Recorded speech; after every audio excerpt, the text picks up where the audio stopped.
Hi, my name is Jason Bosch, And I'm Doug McKenty.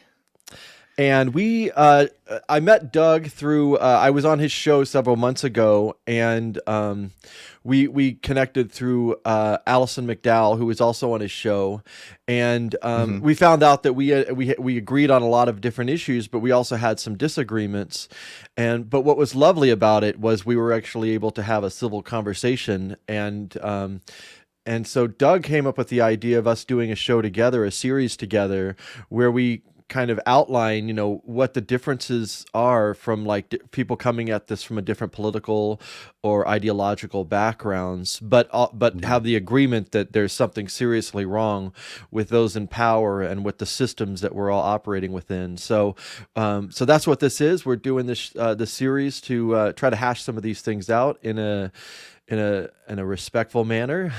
So, Doug, do you want to say Yeah. something with regards to that?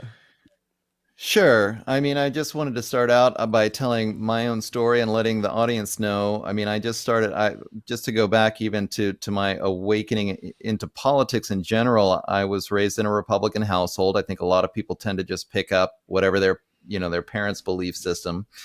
But as I became more politically aware, I became more and more libertarian. And then I got into reading more and more. I started reading some Murray Rothbard, guys like that, the real hardcore Austrian economists, and eventually came to identify as what people call anarcho-capitalism.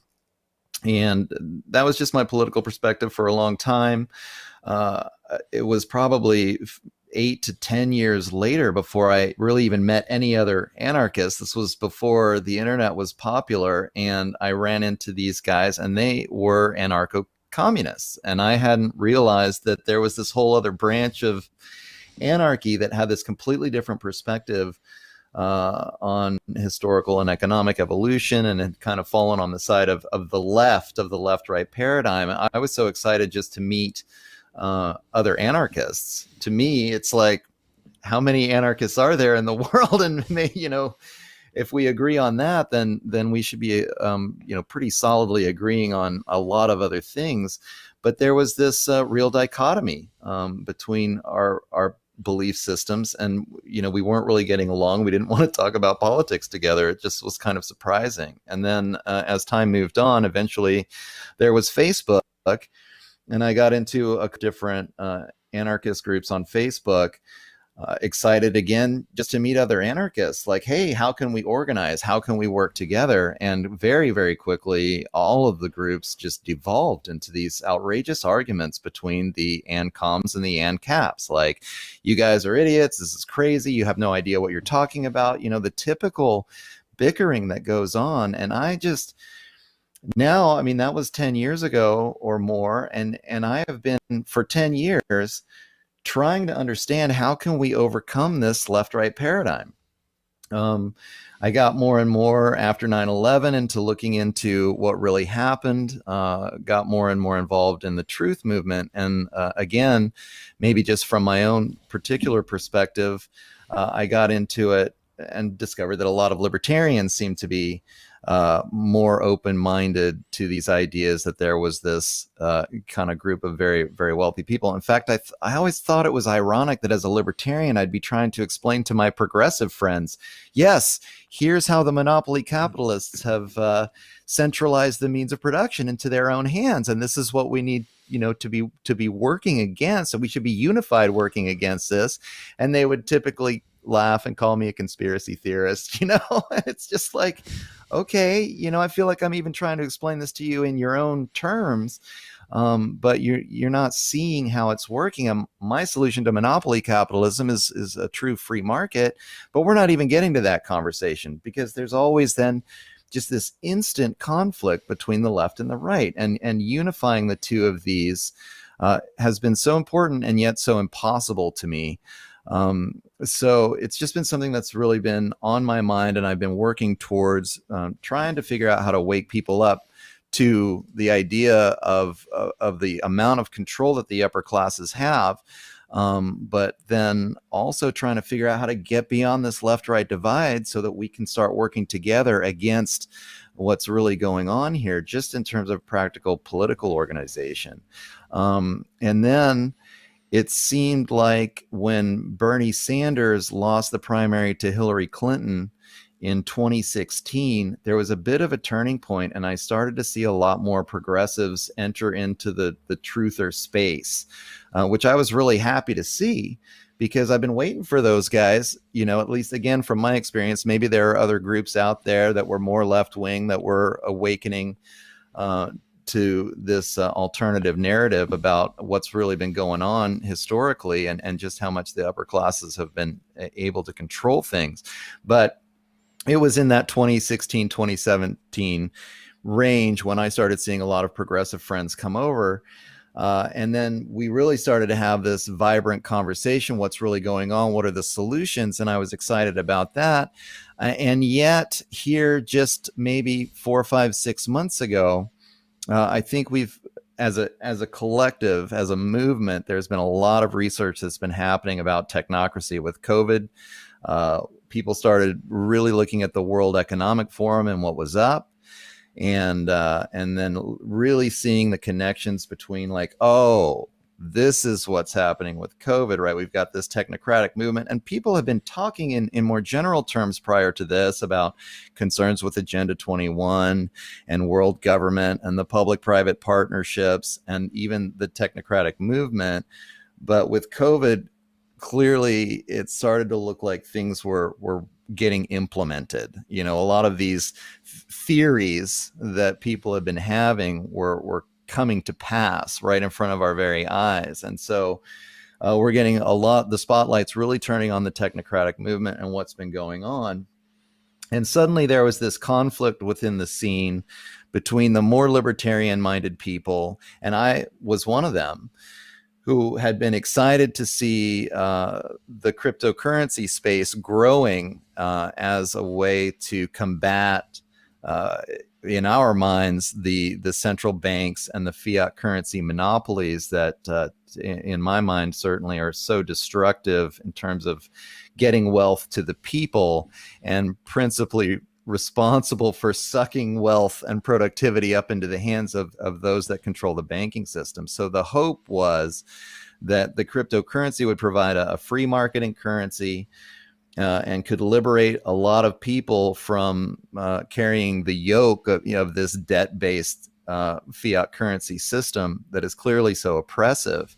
But then, of course, as we're getting into learning more and more about technocracy, we're discovering that these central bank digital currencies are coming online, these centralized currencies that through the blockchain can then gather so much data and information about what's happening in our lives. Every time we spend money, how are we going to make money? That it's turning into as much of a control mechanism as those libertarian-minded amongst us we're hoping it could be a tool for liberation. And so then this conversation started happening, and suddenly it reminded me, like I'm having post-traumatic flashbacks of my time on the the anarchy pages on Facebook, where it's like, oh man, we're running into these same brick walls over and over again, having these conversations. And it just reminded me so much of that this left-right paradigm still exists. I mean, even in, and I'm the first one to admit it, I came at this from a libertarian place, and I have that, those biases, that belief system inside of me, and I'm still working on it. I mean, it's been years and years since I've been like, oh, clearly the left-right paradigm is another tool that the upper classes are using to divide and conquer us.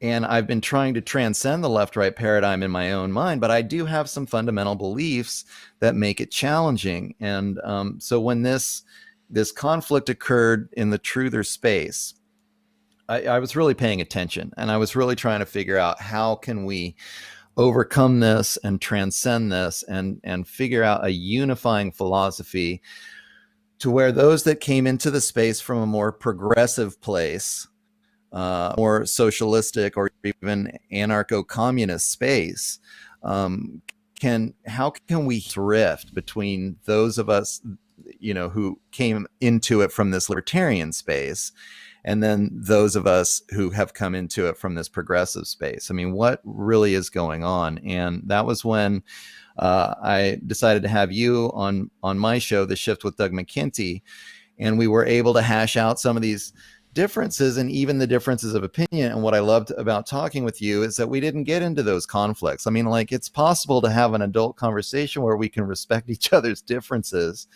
and try to get to the heart of what are these differences and what is the middle path or a unifying philosophy that can get us past these differences so that we can work together more effectively against the clear and present danger of the technocratic elite that are making these moves. And we are going to be living in essentially a slave society, I think, if we don't get together. So it's really important to me to try to figure out, what is the unifying philosophy? How can we get over some of these fundamental disagreements, stop bickering at each other, stop accusing each other of being, oh, you must be controlled opposition because you think different than me. All of these things that come up, all of these aggressive or passive aggressive tendencies when people get triggered. I mean, I've been coming at it now from a more of a psychological angle, because I don't even think it's a logical thing. I think there's something emotional that's happening in people that's creating these rifts. And when confronted with the opposing point of view, we actually get triggered into conflict rather than being able to ground ourselves and have the critical conversations with each other that we need to have, having respect for each other's feelings, and then being able to overcome the differences and discover the unifying philosophy behind it all, that so that we can, actually organize effectively a political movement that could do something to fight these guys in the upper classes that have so much control. There just aren't enough people in the truth movement to be having these conflicts with each other. There's no way, so we have to get away from this left-right paradigm and this divide and conquer tactic. And so I wanted to produce this show with you, Jason, because I really felt like you and I can have these conversations. We can get to the heart of the differences of opinion that we have, and then we can figure out how we can get past it. Maybe we can come up with the compromise. I don't know if it's a compromise. I don't even know, what is it going to look like? Because there are some fundamental things that I believe in. And I don't know if we even really have disagreements about the fundamentals, and maybe just having, I think actually definitely having a good conversation about it, we'll discover what those commonalities are between our feelings, and that'll start to break down some of these walls that divide us in terms of the left-right paradigm in general. So I really appreciate that you agree to do this with me, and I think it's going to be super productive, and I hope people are as excited as I am about hashing through these differences and learning that we don't, we don't hate each other, right? We're not enemies. We're trying to figure out the best way to get through this for the good of all people. And if we have disagreements about what that future may look like, I mean, that's just a part of life. But figuring out how to get through these difficult issues right now so that we can work together effectively for the bigger picture is just, I think, super important. So I hope the people who are listening to this, feel the same way and are as excited as I am about maybe hashing through some of these issues and breaking down some of these barriers. So I'll just say a little bit about kind of my background, and from a political standpoint, I've always been kind of, from high school, I started to get into politics and thinking about the bigger world, I guess you would say. I think the Gulf War had a big influence on me. The war was going on, and I was just kind of like glued to the TV, watching it every day. Like, what is going on here? What is this all about? And I mean, looking back at it is kind of funny because my understanding of the war was completely skewed because of course the media was presenting this false television war essentially, and Yeah. but at the time I didn't know that, but I started to listen to talk radio, and a lot of it was kind of like libertarian talk radio, a lot of stuff that I don't even agree with nowadays. But there was, one thing that I do still agree with was there was a strong thread of a belief in liberty. And I'm a strong Yeah. believer in liberty, and a distrust of power and a distrust of the government. Now the problem, that I found with the libertarians was that their focus was solely on the government and less so on the corporations and the banks. And it seems like since then they've come around to like, oh yeah, the banks are bad too and the corporations are bad. But the Yeah. problem is, but another thing I realize is like everything that's wrong with the government is not doing it for its own benefit. It's doing it for the benefit of these banks and corporations and these private individuals. So I saw a conflict within the libertarian thing, but I've never been a Republican. I've never been a Democrat. The first time I ever voted was for Ross Perot, and I Yeah. voted for him because of NAFTA. So I was here. I'm in high school. I'm like learning about NAFTA.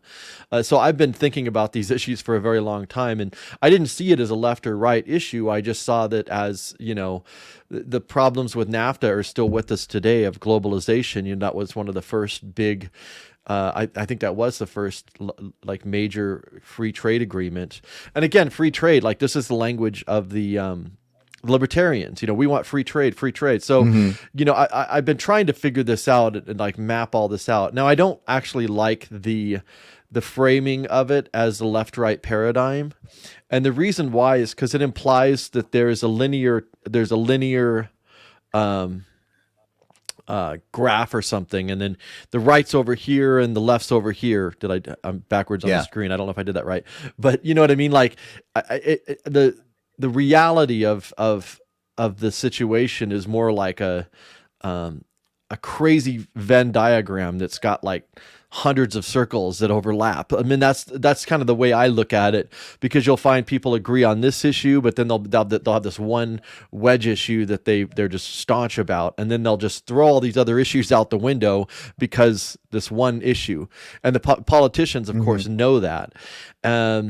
So a lot of my background really was just coming at this from a perspective of human rights and a concern for the environment. That's really what. And so within the human rights, I include liberty, and that's the problem with a lot of people on the left is they don't.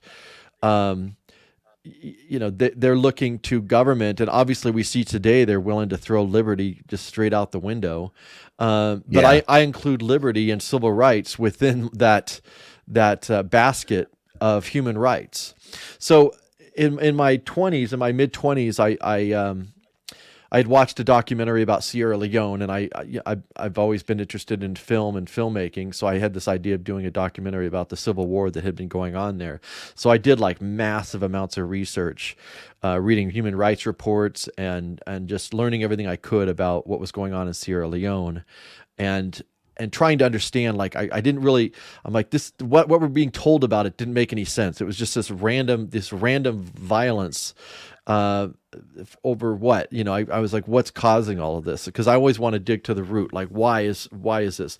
In high school, I used to read lots of books about mass murder and serial killers. So you might look, oh, Yeah. what's wrong with this guy? Well, actually, I wasn't reading it out of a fascination. I was actually genuinely interested in what causes people to do evil. Essentially, I've always been interested in that.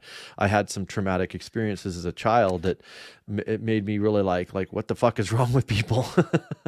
Yeah. But I wanted to understand it, and so I ended up kind of like studying Sierra Leone. I wasn't able to make the documentary because I wasn't able to raise the money, but I'd learned there was a Human Rights Watch International Film Festival in New York. So I went out there, attended the festival, and realized that they have a traveling festival. So I said, well, I want to bring this festival to Denver. So I selected a bunch of films. I rented a theater in Denver, and I organized this whole film festival. And then it ended up just growing into an annual and then a regular weekly. For 17 years, I showed documentaries and brought in guest speakers, authors, like Cool. and all kinds. I did events on a regular basis where we would either show a film or there'd be an author or a speaker, and then we would have a discussion. So I would facilitate a discussion afterward. And I've done hundreds and hundreds and hundreds of these things. I don't even know how many. It's definitely over 1,000 for sure, but I couldn't even count. Over 17 years on a weekly, there was a point where I was doing like 5 different events a week. So I'm very well versed in a lot of different issues, and the films would be on anything from war to poverty to environmental issues to economic issues. So here I am, I'm doing these events, and under the Bush years, it was easy because we had, everybody hated Bush, and it was my audience was primarily a progressive crowd, and so we would have these discussions, but we were all kind of in agreement that we didn't like what was going on here. We didn't like the war. We didn't like Bush. We didn't like these free trade agreements that were harmful to the environment and harmful to human life. And then something happened in 2008. A guy by the name of Barack Obama got elected, and I didn't change my tune. I was still arguing for the same cause that I always argued for before, which is human rights. So I realized there was a problem with Obama in that the banks were his largest donors. So I'm like, okay, there's a problem. And then of course the bailout happened, and but my audience wasn't coming along with me on a lot of my criticism of Obama. Some of them were, some of them weren't. So, my audience kind of split at that point a little bit.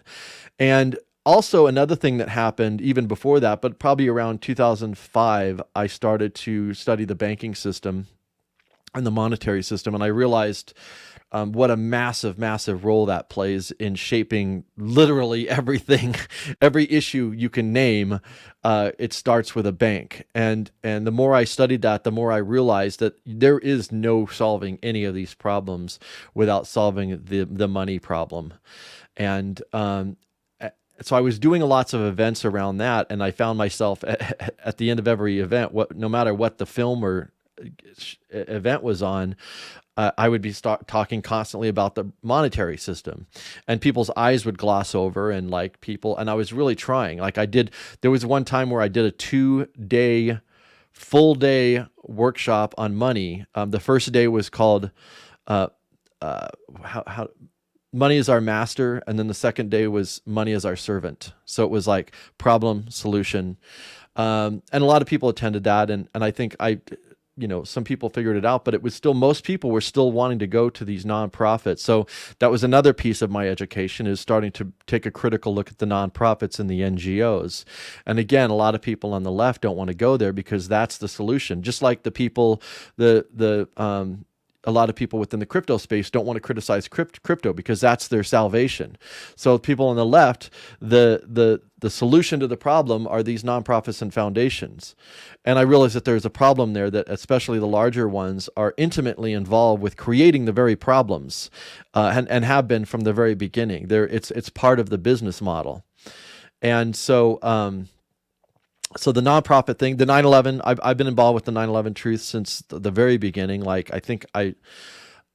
2002, was I first started to question 9/11. I had people bringing me materials, but the early stuff was kind of coming at it from a Christian point of view, and some of it was like, oh, this is end of times or whatever, and there was a lot of biblical stuff in there that I didn't appeal to me because I'm not religious.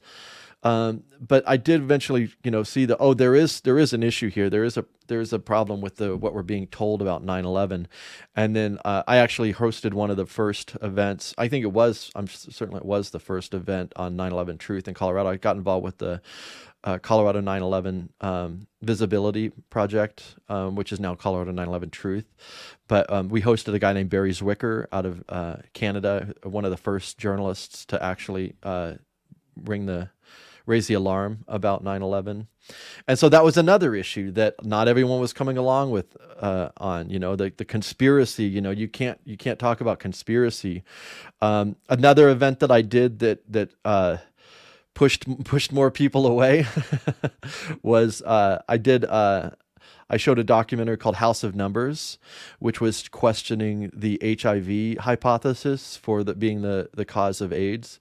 And of course, Fauci and a lot of stuff we're seeing nowadays, it turns out, um, uh, directly connect to that issue. So I hosted that film. I brought the filmmaker Brett Leung into Colorado and rented a theater and angered some people. Like some people were really, really mad at me. But I'm like, I can't. I mean, the guy has the actual Luc Montagnier, and he has the actual scientists on this documentary basically exposing themselves to be deceptive at best, and exposing problems within the system. And my thing is like, hey, if there's a problem within the system, let's fix it. Let's talk about it. But people are like, no, we have to defend it at all costs. So I've had this long journey where I've never really been, Allison once said I'm politically homeless. I would say I've always been politically homeless. I've never been a member of any of these groups. In fact, in 2011, I went to Philadelphia and I was the campaign manager for a woman by the name of Sherry Honkala, who ran for sheriff. She was the first woman to run for sheriff of Philadelphia under the Green Party, and she ran on a zero evictions platform. And so this is just a few years after the bank bailouts. And it was also the summer that the Occupy was happening in Philadelphia. And so there's a lot going on. That Sherry ran into the Green Party on a zero evictions platform because it's the sheriff's that actually does the evictions. That's kind of the primary role that sheriffs play in this world right now. But the interesting thing is that sheriffs actually have a lot of sovereign power within the system.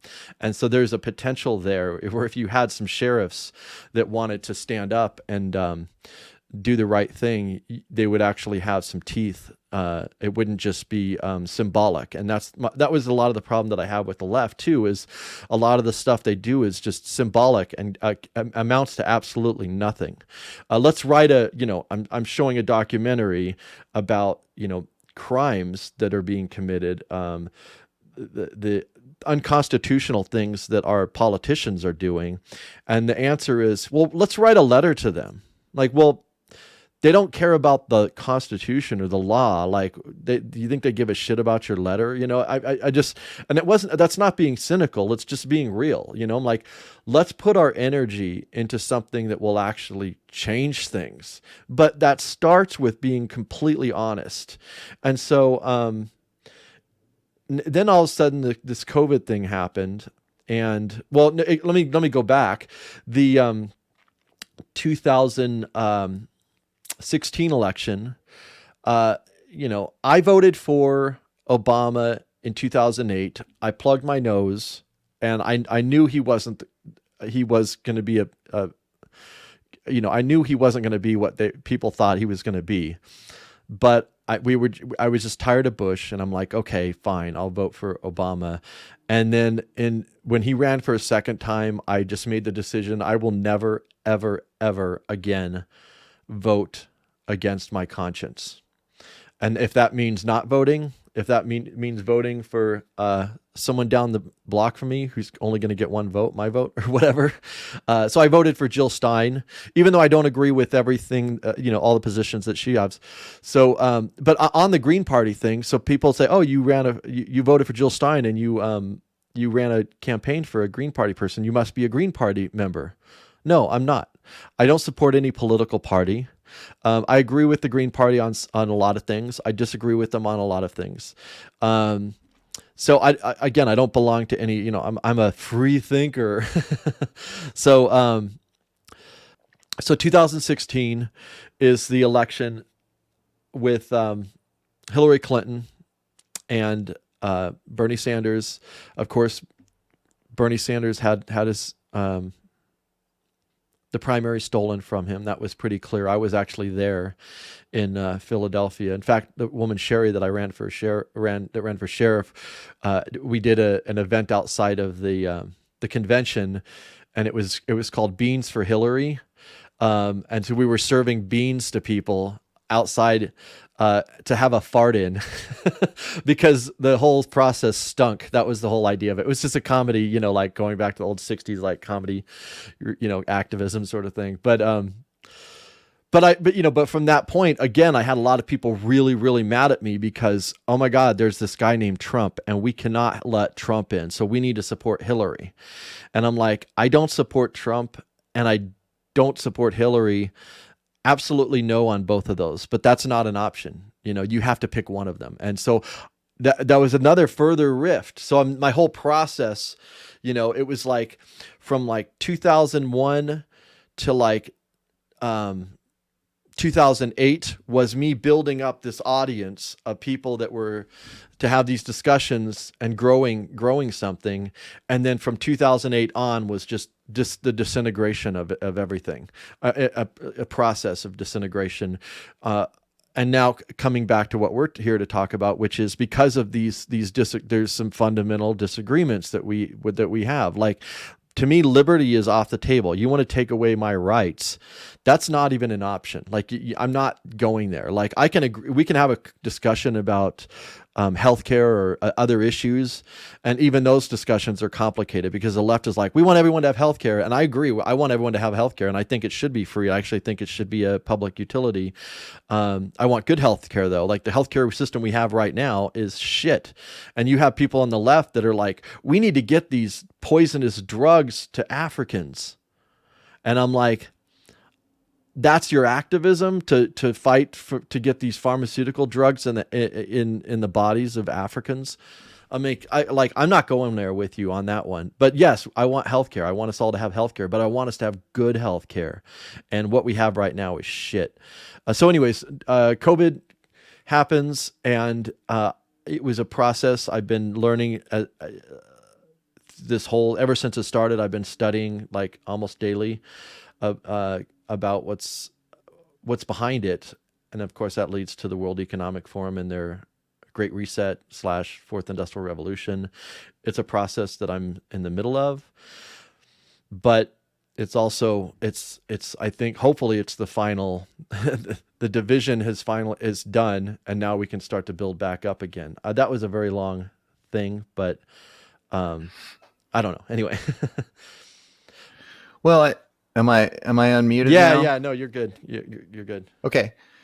Yeah, I mean, I really think it's good to get the background of what's going on. I mean, it's kind of funny to hear your experience. I think was pretty similar to mine, almost on the other side of the spectrum, in that you had lots of progressives that were following your work in Denver, listening to the documentaries, and then as you got more conspiratorial, they started kind of dropping like flies, or certain topics wouldn't fly, or Obama comes in, and this is exactly how they use the left-right paradigm, right? I mean, Obama came in and did exactly the same thing as Bush was doing, but people, because he was a Democrat, conceived of it as somehow, now it's totally different. And then even when Trump came in, I felt like I'm getting to a place where I feel like the entire political dialogue that's happening in the mainstream is just contrived, and more often than not, it is controlled opposition, and it is creating creating wedge issues that are just designed to divide and conquer all the people, so that we can't unite against what's actually happening. And it's really frustrating, because then, even as a part of the truth movement, when we bump into a wedge issue where maybe we don't see eye to eye, I mean, maybe like we can talk about like racial conversations that have been going on, the idea of white privilege, let's say. Like, a person from the right might think, I don't even like using that term, whereas a person from the left, and I think racism is just another divide and conquer tactic. Well, it's challenging, and we're seeing it again. Well, it's challenging because a lot of these things are multifaceted. So there is racism, and there is a major problem with particularly our police and people of color in the use and stopping them unnecessarily, in searching them unnecessarily and treating them, they're definitely treated differently and abused.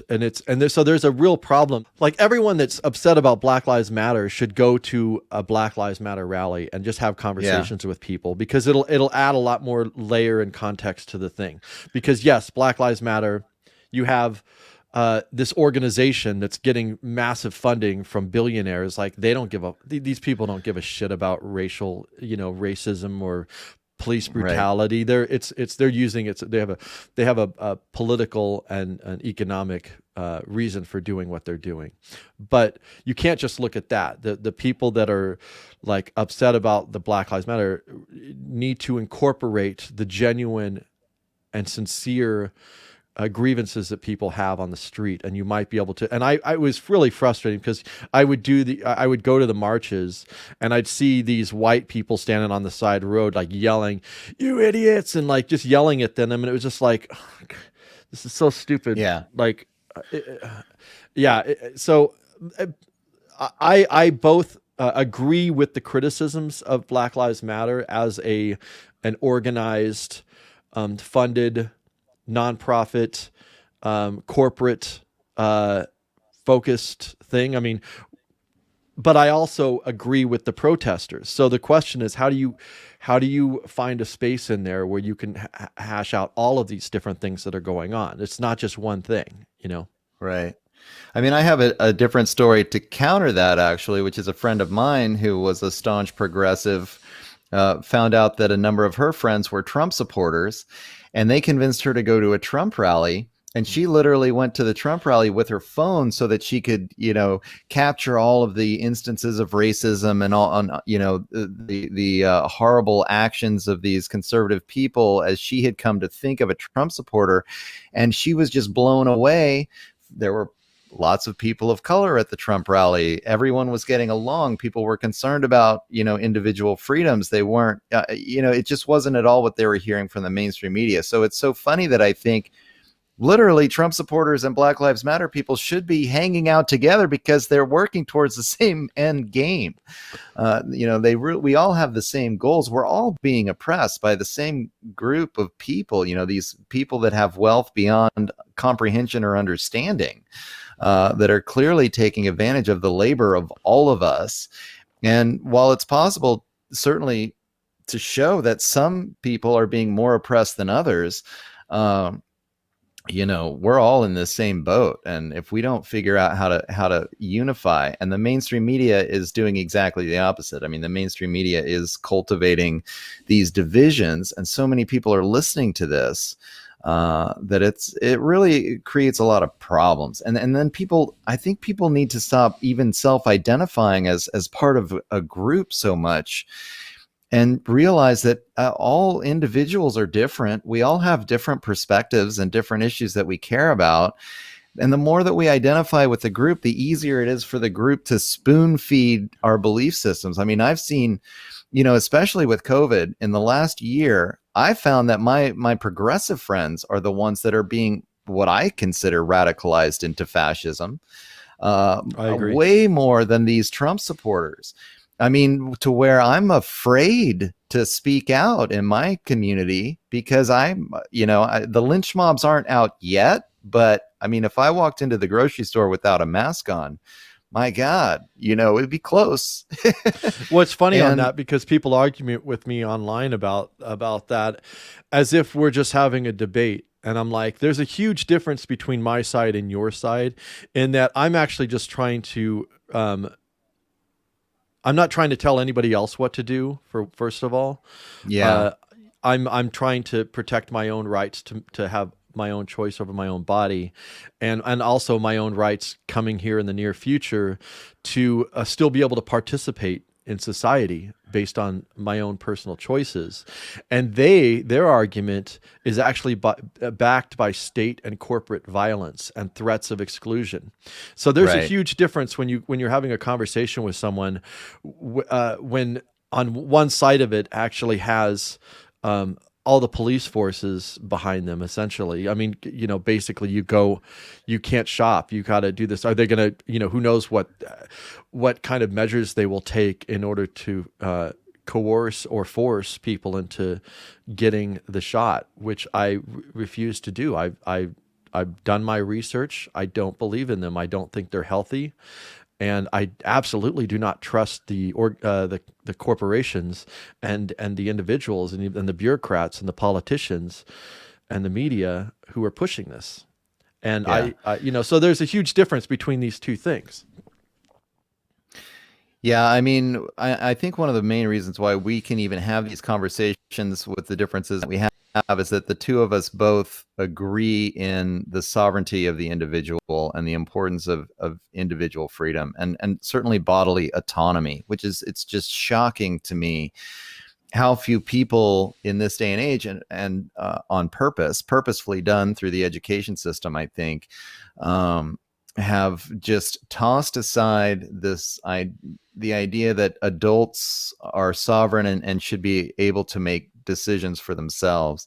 And if you don't have that, I mean, if you're not willing to have that principle behind your political actions, I think that you really go down a very, very dangerous road, because you're starting to give power to an authority, whatever it is, and that authority then can do whatever it wants to the people that it disagree with it. I mean, then you're not living in a free society, and eventually it's going to turn really ugly. I mean, and I don't think that's what I mean, I'm having to remind my friends these days, like, there's a reason why the Nuremberg Code was written, or, there's a reason for that. And it's not just because you believe that this particular medicine is good and everyone should take it, doesn't give you the right to experiment on everyone, with a medicine that they don't want. I mean, that's a serious crossing a boundary.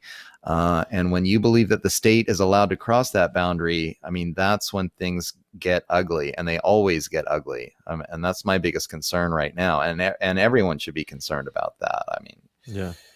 Well, so. I want to go back to the libertarian thing. I started out coming at this from a libertarian standpoint, and like I said, I've never been a member of any of the political party. But where I started to diverge from the libertarians was because I do deeply care about human rights and I deeply care about the environment.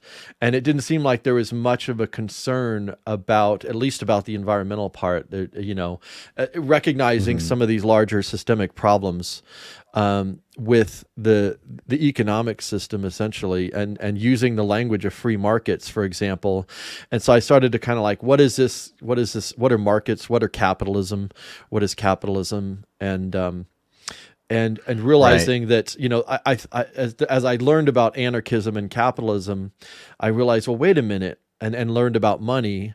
I'm like, anarchism and capitalism are actually antithetical ideas, because capitalism doesn't exist, and it depends on your definition of capitalism. But I'm defining capitalism as it's officially defined, which is the ownership of the media, the ownership of The means of production. and it's through money. It deals with money and banking and Wall Street. I realized at one point Wall Street shouldn't even exist. Like, this whole thing is a fiction, and it's driving the economy, but it's not actually driving it based on the actual exchange of goods. It's like a thing that's laid on top of the actual markets and actual economy that's extractive. Yeah. The banks and Wall Street and venture capitalists and hedge fund managers, they are extractive of the real economy. And I realized at a certain point that, no, I'm anti-capitalist. I oppose capitalism. I'm not opposed to having markets, real markets, with actual human beings exchanging goods and services. But I also realize that most of the people that own everything in society, including the land, the intellectual property, which is an insane idea to me. I don't believe in intellectual property at all. I think that's absurd.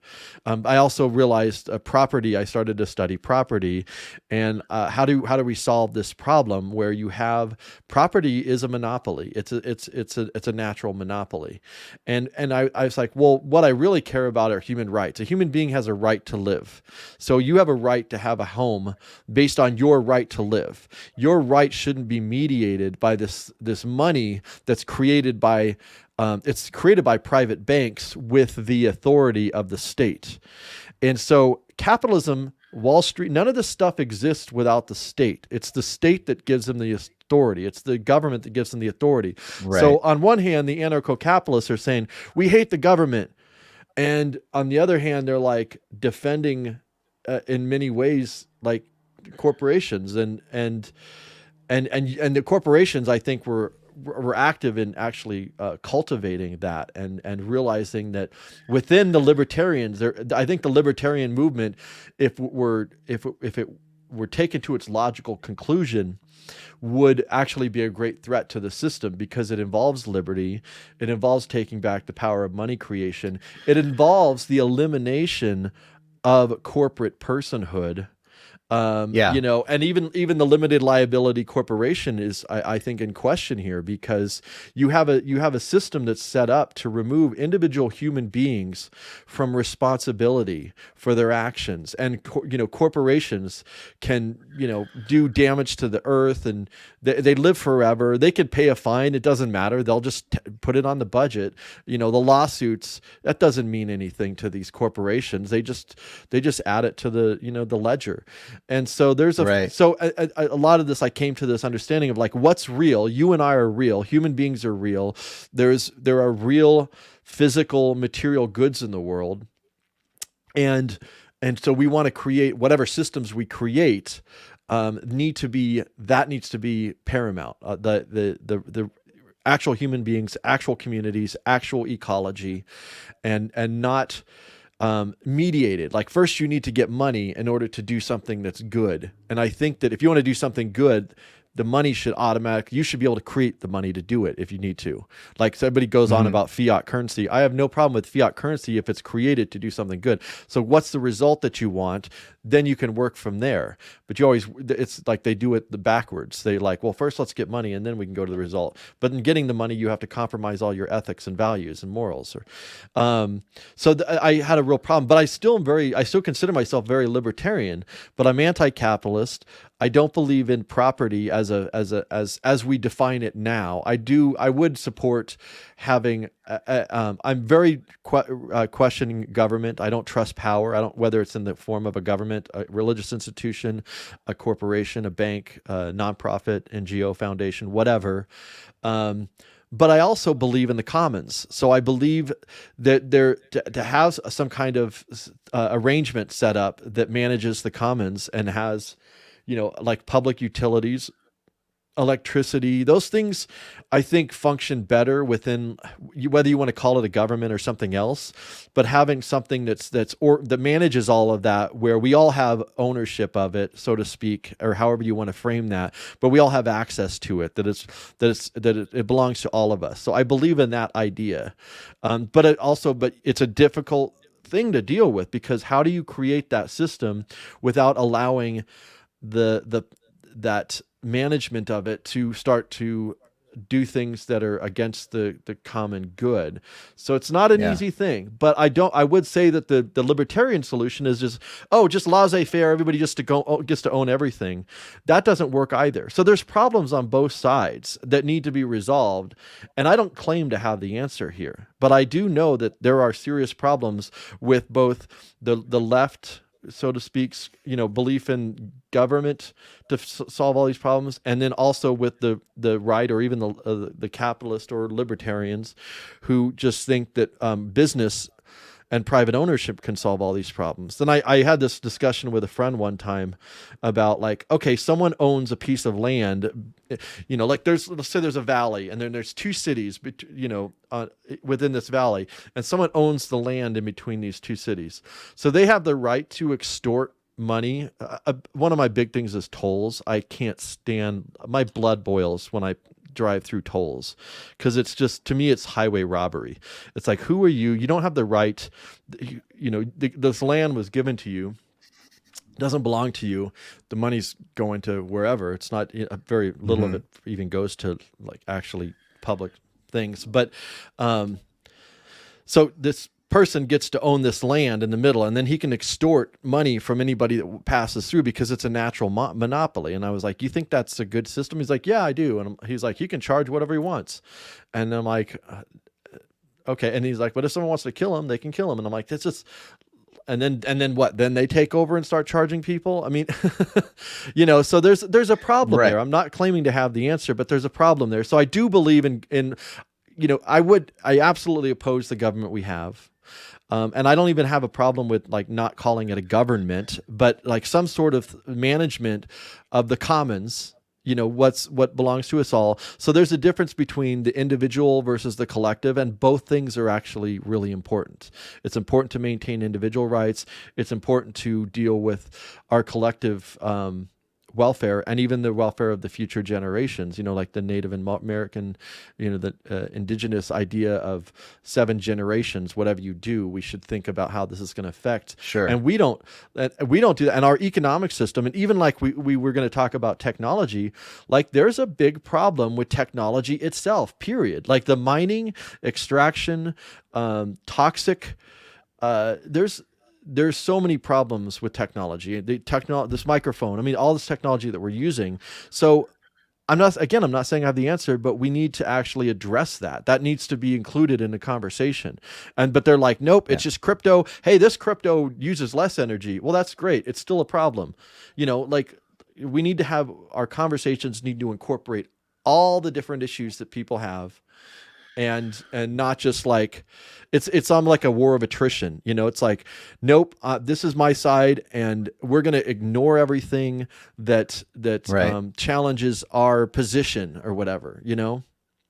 All right, so I'm just going to address some of the things that you've been talking about. You've just said quite a mouthful, and I've been taking notes, so I'll try to touch on as much as I can just to give my thoughts. And one of the things is about this term capitalism. One of the things that's really actually grabbed me, you also mentioned that you think that the libertarian idea back in, is actually a philosophy that can work against this corporatist system if it's properly applied. And I think that's exactly why it's so confusing when people start talking about libertarianism. I mean, my actual feeling, I just did an interview on communitarianism the other day with Nikki Rapina, and we got into some of this history. I believe that the libertarian philosophies of the 18th century were, it was all about fighting the empire, the British Empire. And I think that the upper classes, the corporatist class, the feudal class, even back then, going back hundreds of years, they were frightened about libertarian philosophy. And so they funded this Hegelian dialectic, funded Hegel. Certainly they've funded Marx. Marx wouldn't be taught in every university around the world if the upper classes didn't want you learning about Marx, and you're not learning about Austrian economics in any of those universities. You are learning about Marx. So you got to wonder why we're not getting the free market perspective, but we are all getting taught about Marx if supposedly this is some great threat to the upper class. And Marx, of course, is the one who coined the term capitalism. And now I certainly think it's unfortunate that it's applied in that anarcho-capitalist context, because I don't think it's actually applicable. I think that the term capitalism is a Marxist term, and it is describing this centralized economy where the upper classes are able, through the use of violence and typically the use of government, from my understanding of history, to centralize the means of production in their hands. So when you talk about things like the stock market, like I don't have a problem with stock markets in general, or buying or selling stocks, raising money through stocks. But we have, by law, one stock market in the United States. It seems to me like certainly every major city should have a stock market. And so when you're investing in the stocks, you're actually investing in your local community. It's just a way of investing in your local community and helping local mid-sized businesses to expand. So again, we're just talking about the centralization of power. And then when people start thinking about, and most libertarians, even certainly most Republicans, they think the corporations are part of some kind of free market. Like, where did that come from? That was actually a big aha moment for me, to come to the recognition that the corporations are clearly part of this.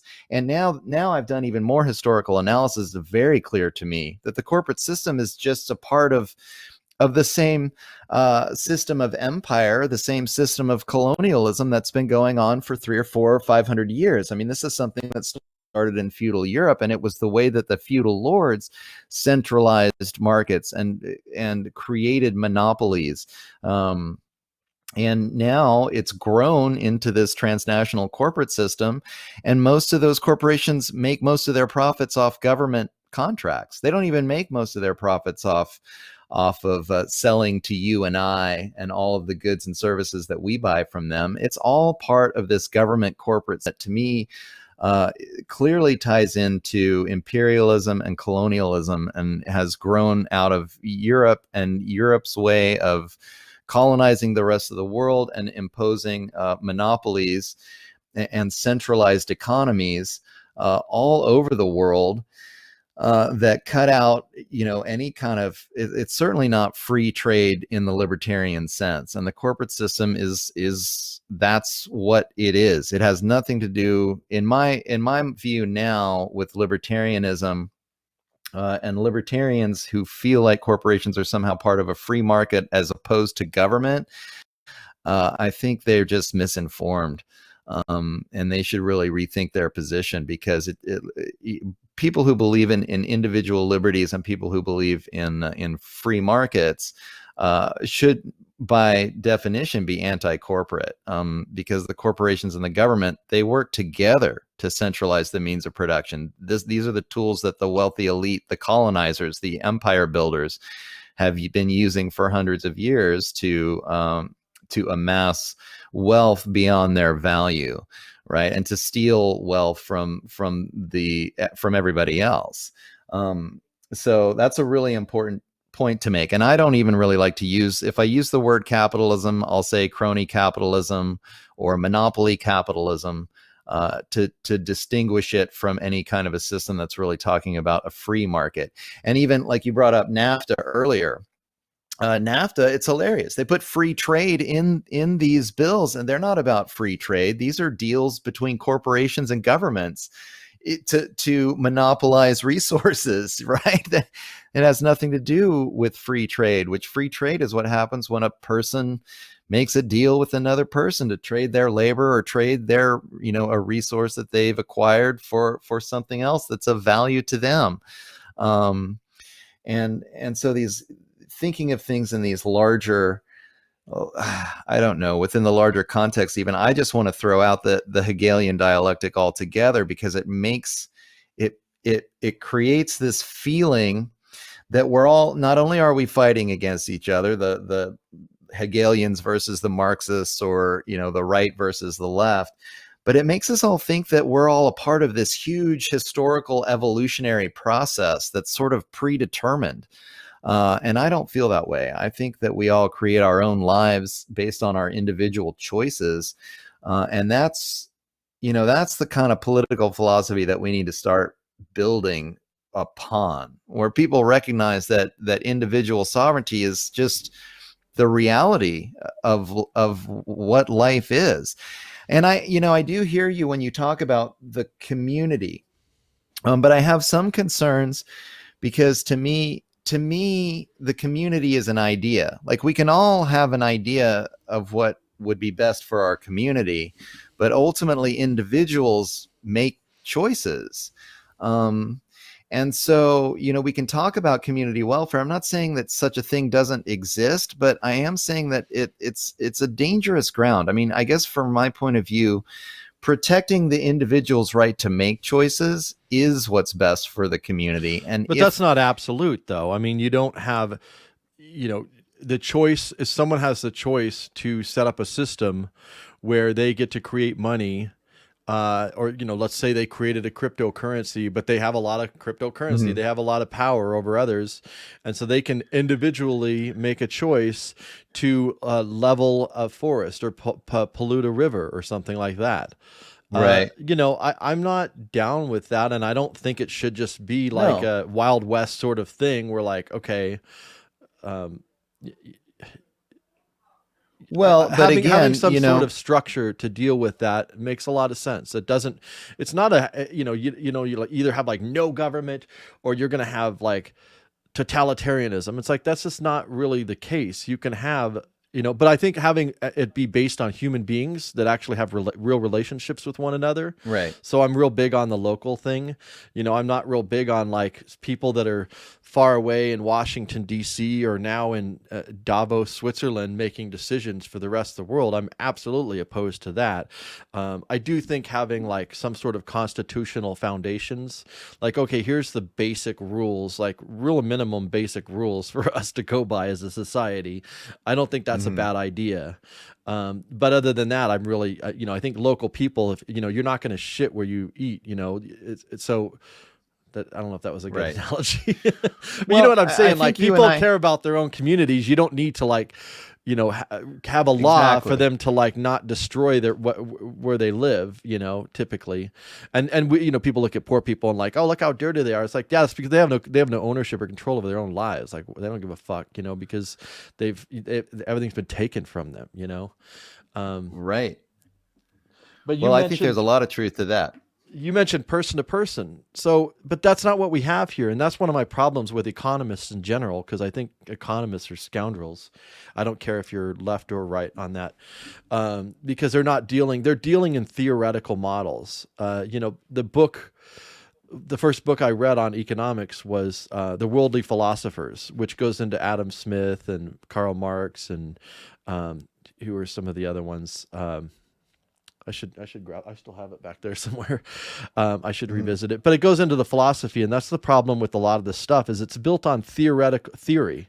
So in theory, you're right. Person to person, market, supply and demand. There's all sorts of ideas that make sense logically and theoretically, but they're not actually how the real world works. And what we're dealing with are not actual individual human beings, person to person, doing exchanges. We're dealing with corporations, whether it's small corporations or large corporations. Human beings are almost like they're just nothing in this whole system. And then you mentioned stock. You can have stocks to invest in the local community. Well, stocks don't. The exchange of stocks for the most part doesn't even go to the company. It's this market that has nothing to do with the actual real goods and services economy. It sits on top of it, but the initial stock offering does go to the company and helps them start their company.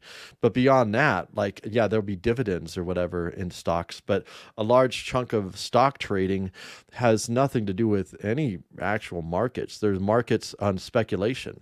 And that should not exist. That's just completely absurd. And so, anyways, I wanted to throw those two things in there.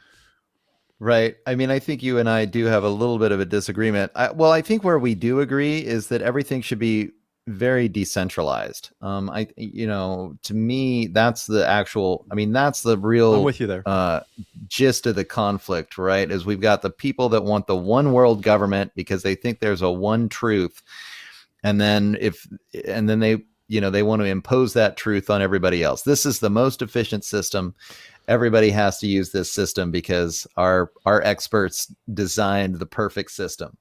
And that worldview just doesn't really hold for me because just like you said, how does somebody in Davos, Switzerland know what's best for me here in, with my family here in California? I mean, in our community here, they just don't.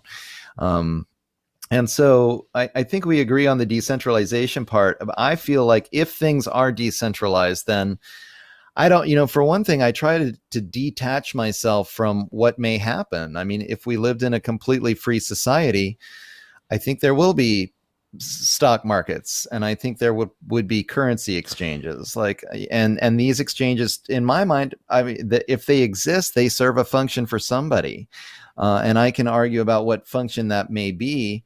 But I don't think you would even, I mean, we've had this conversation before, but I don't think you would advocate for using violence to stop people from purchasing, a stock or a cryptocurrency or whatever. Might try to tell them if it's a free society, things will happen that maybe I don't want to participate in, but other people are participating in. And I believe that things like stock markets or currency exchanges would be sort of naturally forming and existing enterprises. And I do hear, your criticism in that it seems like it's just speculative and it has no value. I feel like they actually serve the purpose of keeping things honest. And I know You that gotta be sounds kidding me. crazy to you. Yeah, I know, Well, but I know it it's sounds not crazy just to you, but crazy. It doesn't align with reality. Like, I mean, we have to base our views on what actually happens. Like, you know, empirical evidence. Like, what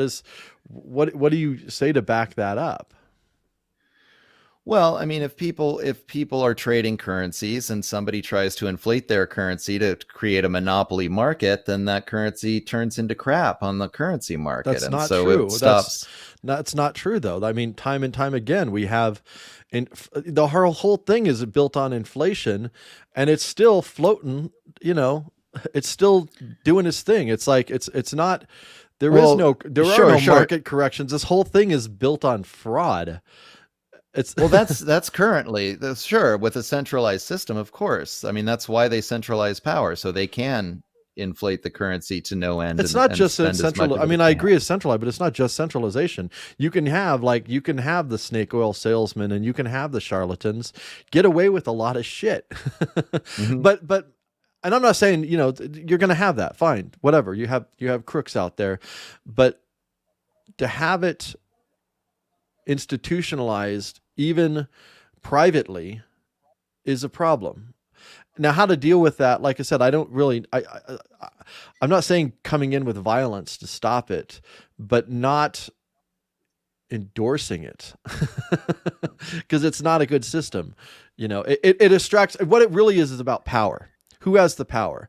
I own a stock. I own this piece of paper that says I own XYZ. I own this land, this business, this resources. So it's a claim on power essentially, and which is removes the power away from the actual people who are doing the work, who are actually creating things, who are actually coming up with the inventions or whatever.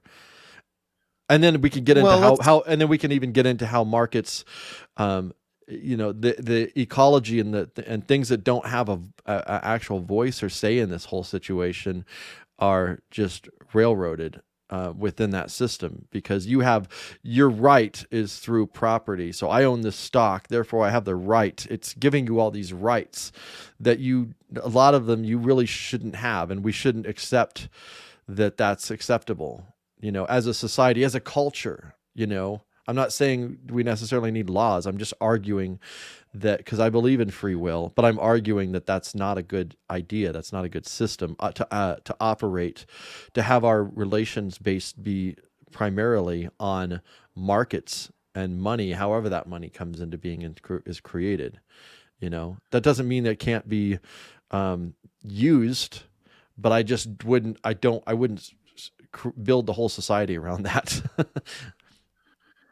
Yeah, I mean, fair enough. All I'm saying is that I think there probably would be currency markets so that if I was using my local currency and I wanted to go to the city, I might trade some of my local currency for the city currency or a currency that was popular there. And I don't, I just don't see a problem with that. And also, if people choose, I mean, I guess my point, Jason, is if enough other people choose to participate in that kind of a thing, I mean, I'm not going to call out the cops or the army I'm to not stop them. arguing to use Right. violence. I'm just arguing that it's not a good system.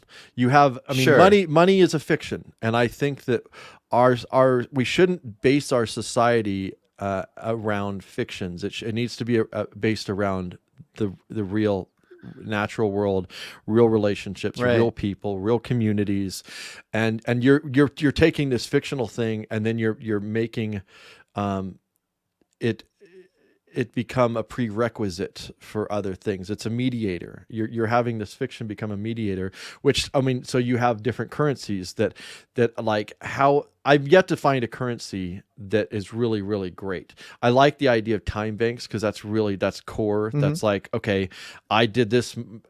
You come up with a value that everyone's time is worth the same, and then I put this much time into this thing to create this, and you can include the education involved with what that was done. But I like that because it's the most fundamental. Or mutual credit systems, I like that idea, and then it's just a matter of having a ledger, but having the value be the actual value that people create, not we created this value that's a fictional value through money. Now you guys can all do what you need to do. Now, in some cases, that I could see a use for that, like within the government. I actually do think that could be useful, where you can fund roads and different projects through fiat money, government created money, and then it goes to the people that actually do the work. So there's the value that's there, and you're just, anyways, it's complicated, but there are definitely problems with money in general. Even I mean, there's even some people who've talked about different ideas of not having money at all, which I'm open if we can come up with other ways to do what we need to do. I'm open to all sorts of ideas. Right. Well, I mean, I get that, but I just and even if you don't want to use money, that's fine with me, right? But I think a lot of people will, and so you might just have to learn to live with the fact that some people are going to, use it. To me, it's just a tool. But I mean, people are going to kill people and people are going to rape people. And I'm not comparing that. I'm just saying that my argument isn't that people will do stuff. I'm just arguing that it's not a good thing. I don't think it's a really tricky thing trying to figure out how to create a good monetary system. I don't even have the answer to what's the best system out there, but I do see major problems with building your whole society. And that's, I guess, one of the major differences that I have with a lot of libertarians, or at least the capitalist libertarians, is that, all of human relations and our relations to the earth and ecology and future generations should be mediated through markets. And again, I'm not arguing for a law against it or anything. I'm just arguing that there's a problem there. Right. Yeah, I mean, I guess, one of the things that comes to mind is a lot of certainly our relationship with money in this culture right now is dysfunctional. So, I just don't want to project that onto the potential in a free society, with maybe a healthier relationship. When I think about money in a free society, so first of all, I think you and I agree that the Federal Reserve and the debt-based fiat, the centralized system, creates artificial scarcity. So there's not and as much artificial money abundance for those a certain class of people, for those on the top. I mean, you have access to credit. You can do a lot of damage.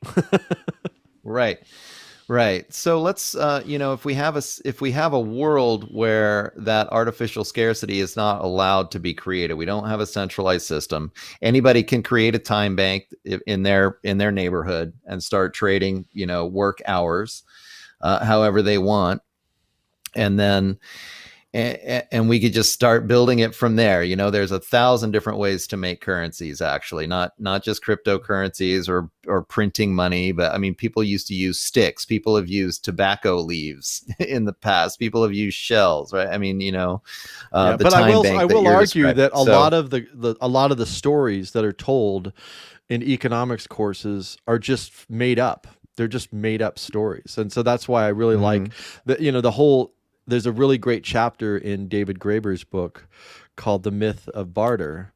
And it really, a lot of the foundation is based on the assumption that societies have always operated on market-based relations. So they just did barter, but it got too complicated because I have a cow and you have chickens, and how do we trade this? That's a completely fictional story. It's not even connected to reality. That's never existed. There's no documented evidence of any society that operated on barter. That doesn't mean people didn't trade occasionally, things, but what really happened was in particularly these smaller, communities where people just helped each other out.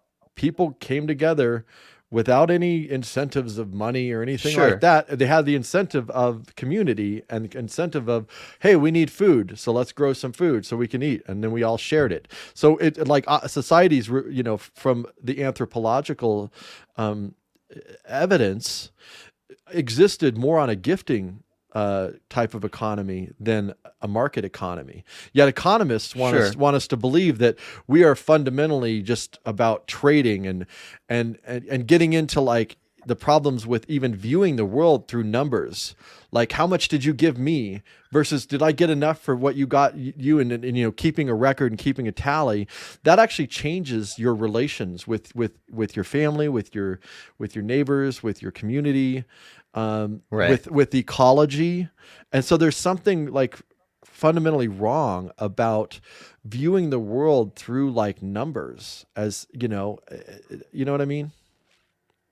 Well, I mean, I guess there's another. Well, first of all, I guess maybe I'll finish my point of the way I think money could work in an abundant economy, which You're breaking is up real bad. I just wanted to finish up the my concept about living in an abundant society and how money would be treated differently. I think if there was plenty of it going around, and if the people who are quote unquote at the bottom of our society still had plenty of money to get whatever healthcare they wanted and educate their children however they wanted, um, I think that it would really transform a lot about our relationship with money. And then in that case, I look at money as a way for people to vote on what they enjoy. It's actually instead of going to the voting box and then voting for a politician that says we need more cars, and so, or we need to build more roads, and so you vote for the politician, and then they go, and then the government prints the money, and the politicians vote, and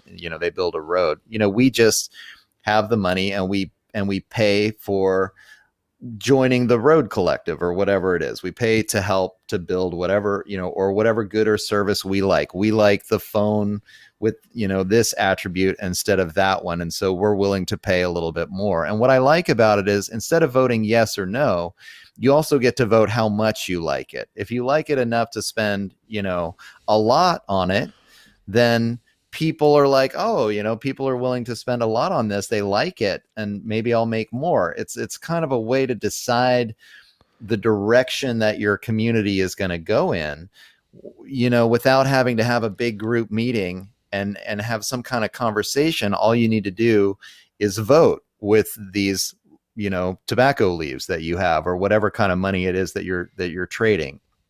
And Well, that so helps your community to be able to decide the direction that it's headed, the kind of culture that you want to participate in. So I think it can have a positive function if there's plenty of money and if it's not centralized in the hands of the few. I mean, I actually kind of, one of the things that comes up for me a lot when we have these discussions, I think sometimes it's like you were talking about technology earlier, and the conversation about technology we're going to dive into deeper in this show, I'm sure, in the future as well, because this is a big one. A lot of times the bigger the tool, like the more important the tool, then the more powerful, of course, the more powerfully it can be used for evil as well as for good, if we want to make that duality. So we see in this society where, the empire builders, the patriarchal system, as I call it, have really taken control. Well, they're going to take control. They're going to take control of the money system because it's a super powerful tool for control, and they're going to take control of the technology. And that's what we've seen. I mean, the technology is built by these upper class people and then they disseminate it to us, us in the plebeian class at their will.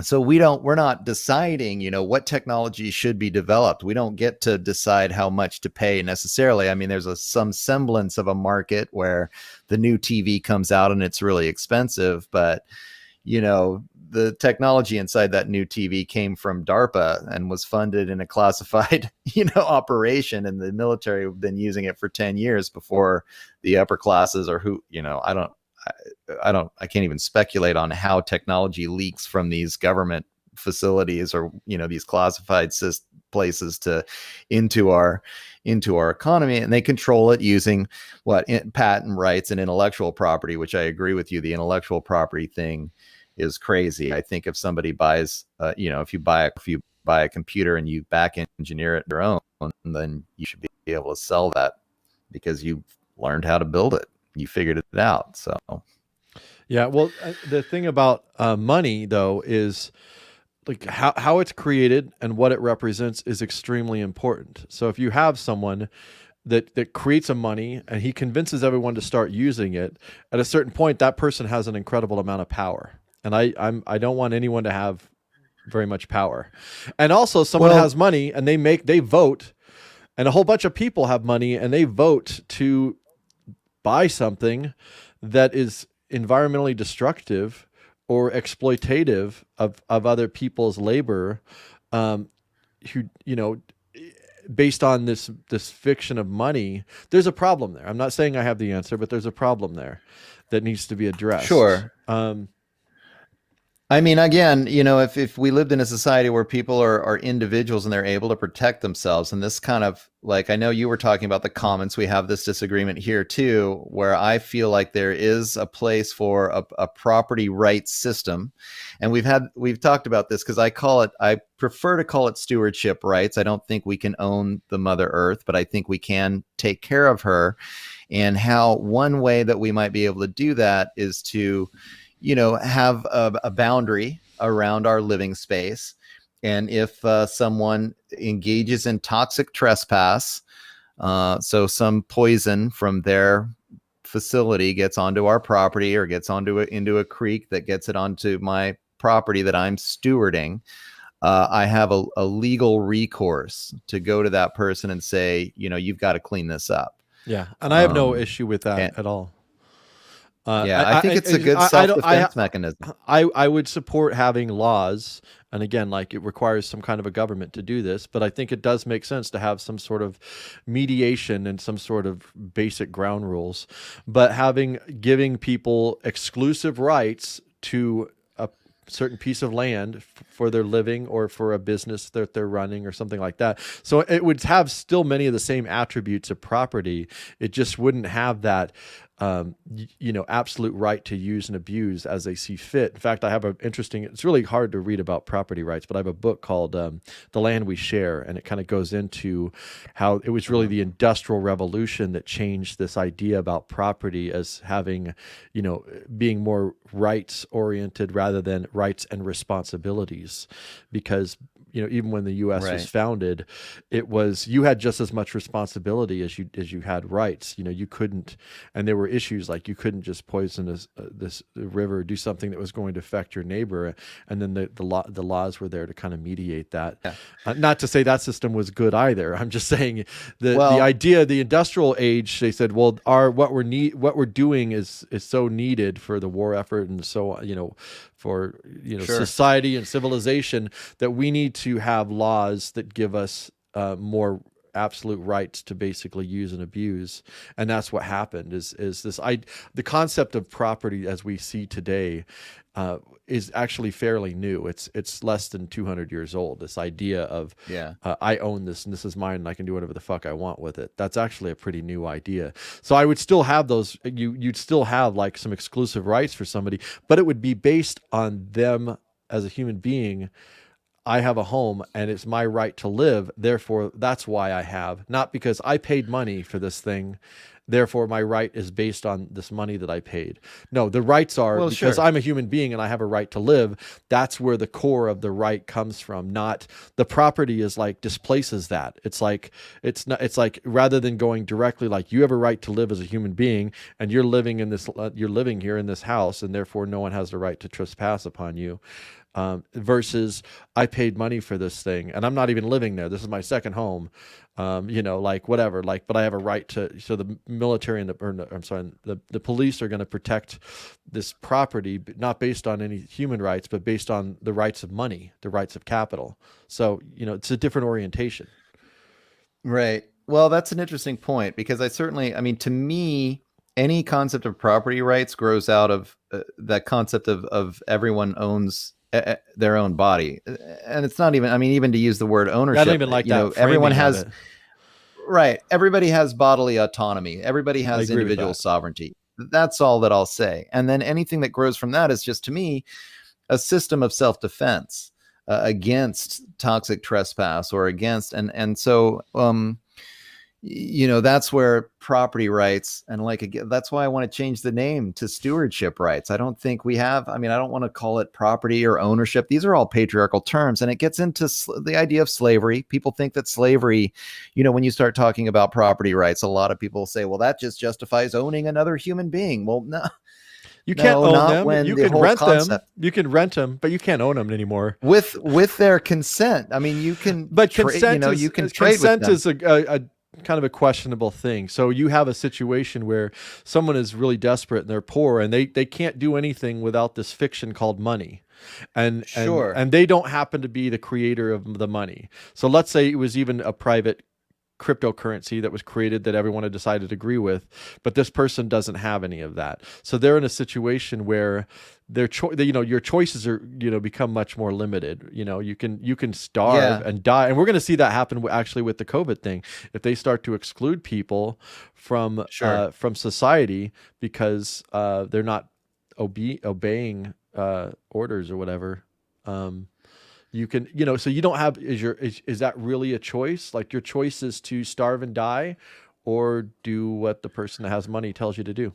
Well, absolutely. And I think that, again, a lot of these problems, when you talk about like the person who creates the money is going to have the power. Well, in a free society, anyone can create money.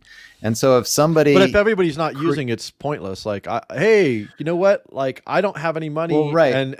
but I have a skill and talent, but nobody wants it. So I'm going to create money, but I'm the only one that's using the money. You know what I mean? Like it's meaningless.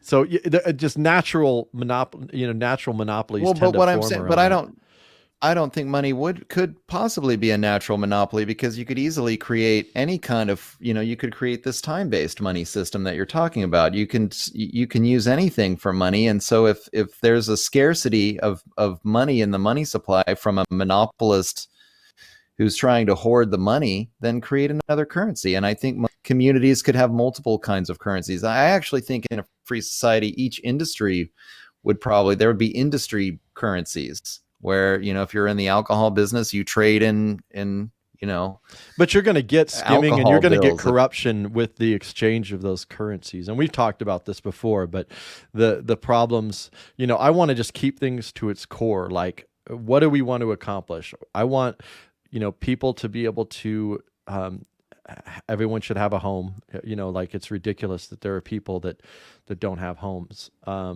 Even if it's home, like, hey, I'm going to grab some 2x4s and I'm going to grab some pallets and build a little shack out of pallets that I found or whatever, but like, right. So what do you want to accomplish? And then go out from there. But I forgot what you just said. The last thing you had just said, I was going to respond to it, but go ahead. Well, yeah, I guess my feeling is that, like, once you decentralize everything, it would just be amazing. To me, then human ingenuity can kick in, and there's all kinds of ways to build a house, and there's all kinds of ways to, and I think the trading of currency, if you don't have a scarcity in the currency, if there's plenty of money and it's easy to come by plenty of it for everything that you need, with whatever skills you have. If you have any skills at all, that you can contribute to your community, then you're going to be well taken care of. And then the money just becomes I think it solves a lot of these problems. Where does this money come from? That there's plenty of money for everything. Well, it can come from anyone who's interested in being a money creator. You can come up, like, again. I think there would be multiple. If everybody has their own money, that just doesn't even. It's not even functional. Like, that doesn't even work.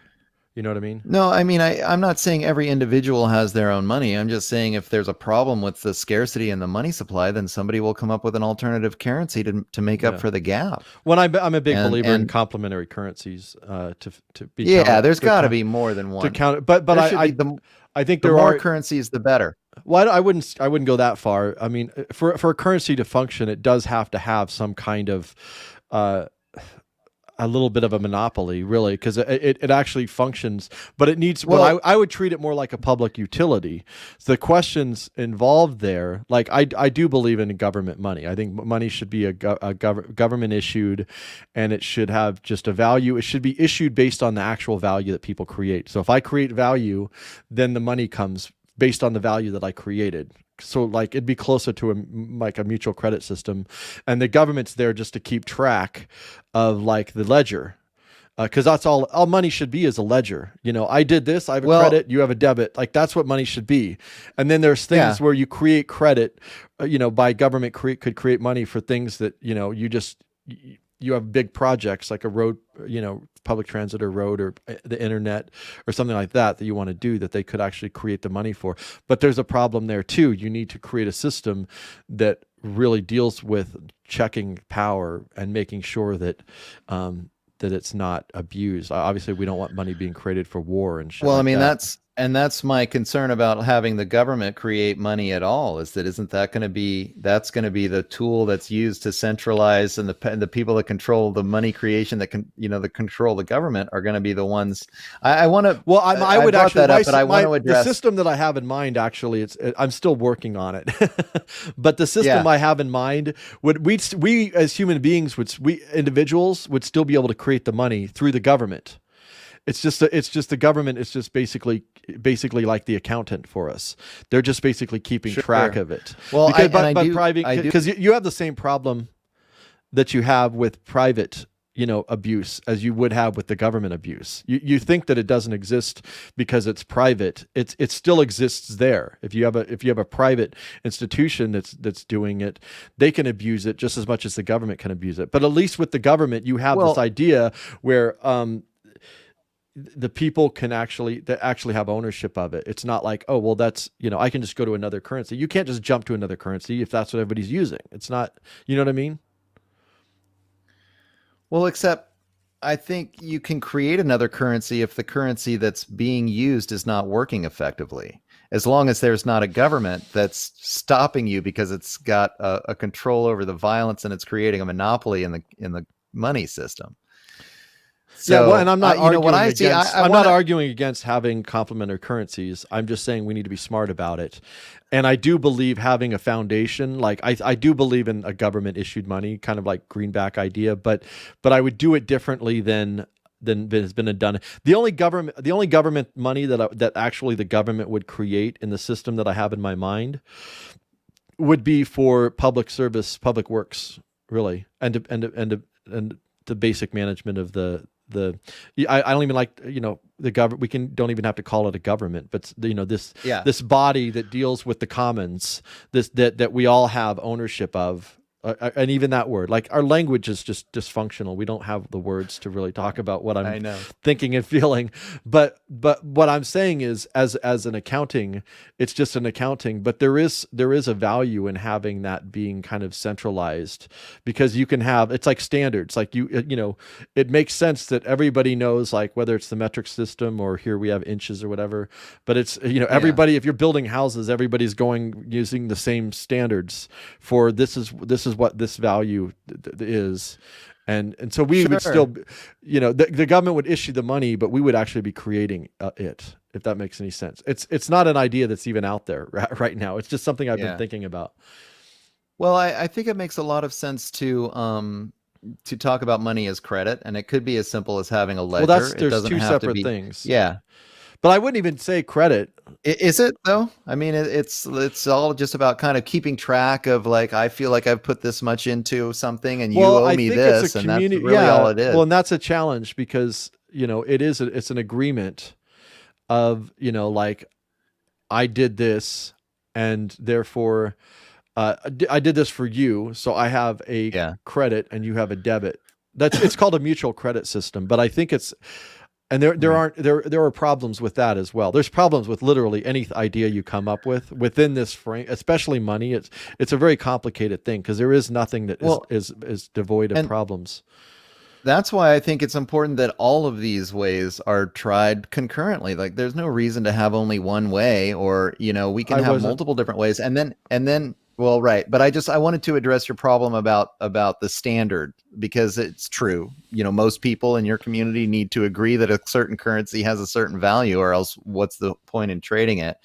But I think that there are ways to create these standards that are evolutionary. It's not like one person says, or a government or an organization says, this is the standard. It's just like if I'm trading in my local small community only has 2 or 3 currencies, and we trade happily with those currencies, and one of them is pretty dominant and everybody's happy with the way things going, but I want to travel to the big city, and I need to compare the value of my local currency versus the value of the currency that's used in the big city or whatever. And maybe there will be like a gold standard where my local currency can buy this much gold, and so I'll buy that gold, and then I'll travel to the city and I'll sell that gold for the local currency in that city, or something like that. I mean, I think in the terms of the cryptocurrency, this looks like what Bitcoin is going to be used for, right? It's probably not actually going to be spent. It's just going to be a store of value, and other currencies can be compared with it.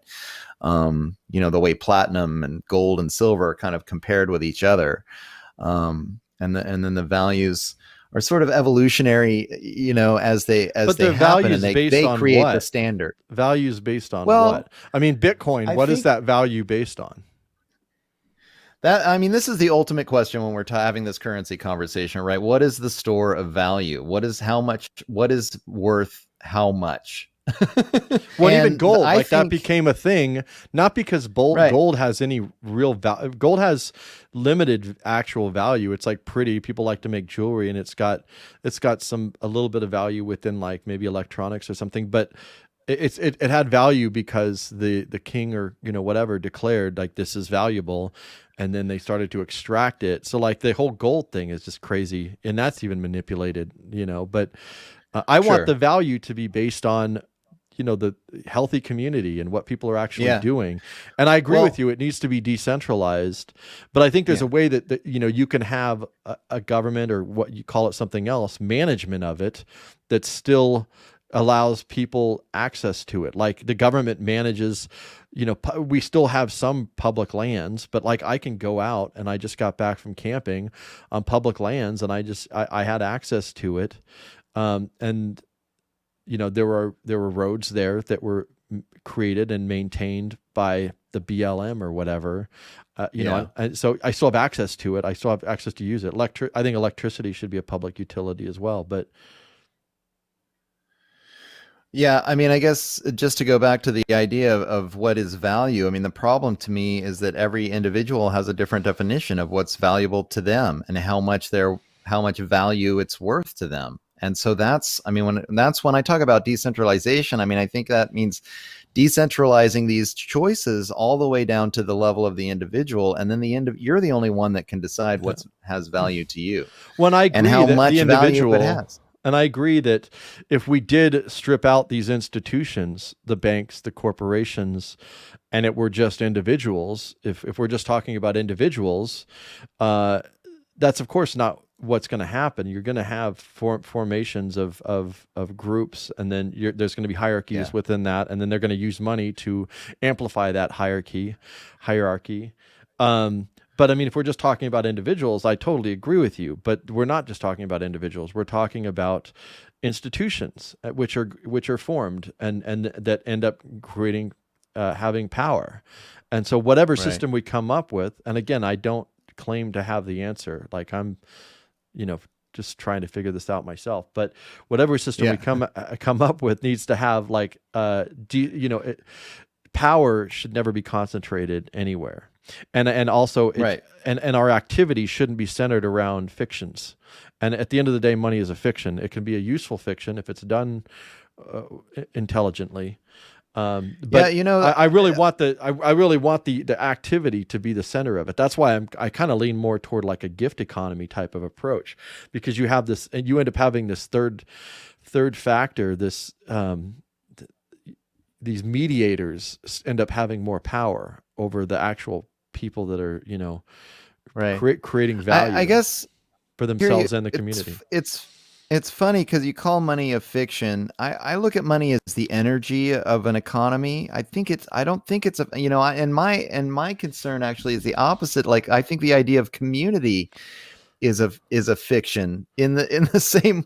See, I totally. That's interesting. This is getting to something here, because that's interesting. I think community is real, and money is a fiction. Money is, Aristotle said it himself. Money comes from law, not by nature.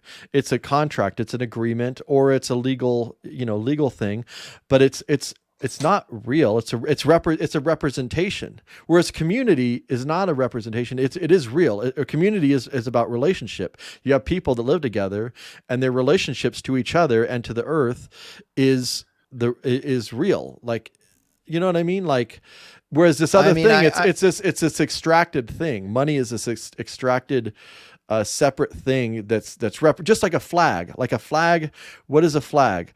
The American flag, to someone that means freedom or whatever, like power or whatever. Different people have put different meanings to that thing. But at the end of the day, it's just a piece of cloth with ink on it or whatever. It's not a real thing. It's a representation. And so money is not a real thing. It's just a representation. But community, is a real thing. So that's interesting that difference there. Yeah, I think we can certainly get more subtle. I'm not trying to say community doesn't exist, but like, what is the good of the community? Who decides what's for the good of the community? Like, you know what I mean? Collectively, like they decide. community I'm not is saying an idea. Right. When I say community, I'm not arguing for mind. like some third party deciding for the community. Community is people getting together and having arguments and disagreeing and agreeing, and it's like, and then finally saying, okay, fine, let's do this. How they deal with the commons. Now, I'm not saying, and this goes down to the individual rights versus community rights, which is, the community shouldn't have any say on anything that I personally do within my home or that doesn't affect other people, that's not doing any harm to anybody. Like if I want to take, mushrooms or whatever, like the community should say, you can't take mushrooms or whatever. But there are things, again, it's like delineating what is, your personal experience that's not doing any harm, and then what's actually part of the collective. And I know everybody hates that word collective, and I certainly don't agree with the collective in terms of a government per se, other than, some kind of or some sort of organized way of a community dealing with the commons. So like we have this forest here. It's our shared interest to protect that forest, and we need to, deal with how are we going to manage that? You know what I mean? Yeah, I guess when I think about things like, even when I go out into the community, I still have to hurt someone before I've done anything, before that person then in my mind would have the right to come after me, to come after me for restitution, which would be among, their right to do. And I agree with you. I totally agree with you. I'm all about like everyone, you should have the right to do whatever you want to do as long as you're not doing harm to anybody. But that's the problem, that's where you get into is cutting down a whole bunch of trees doing harm to someone.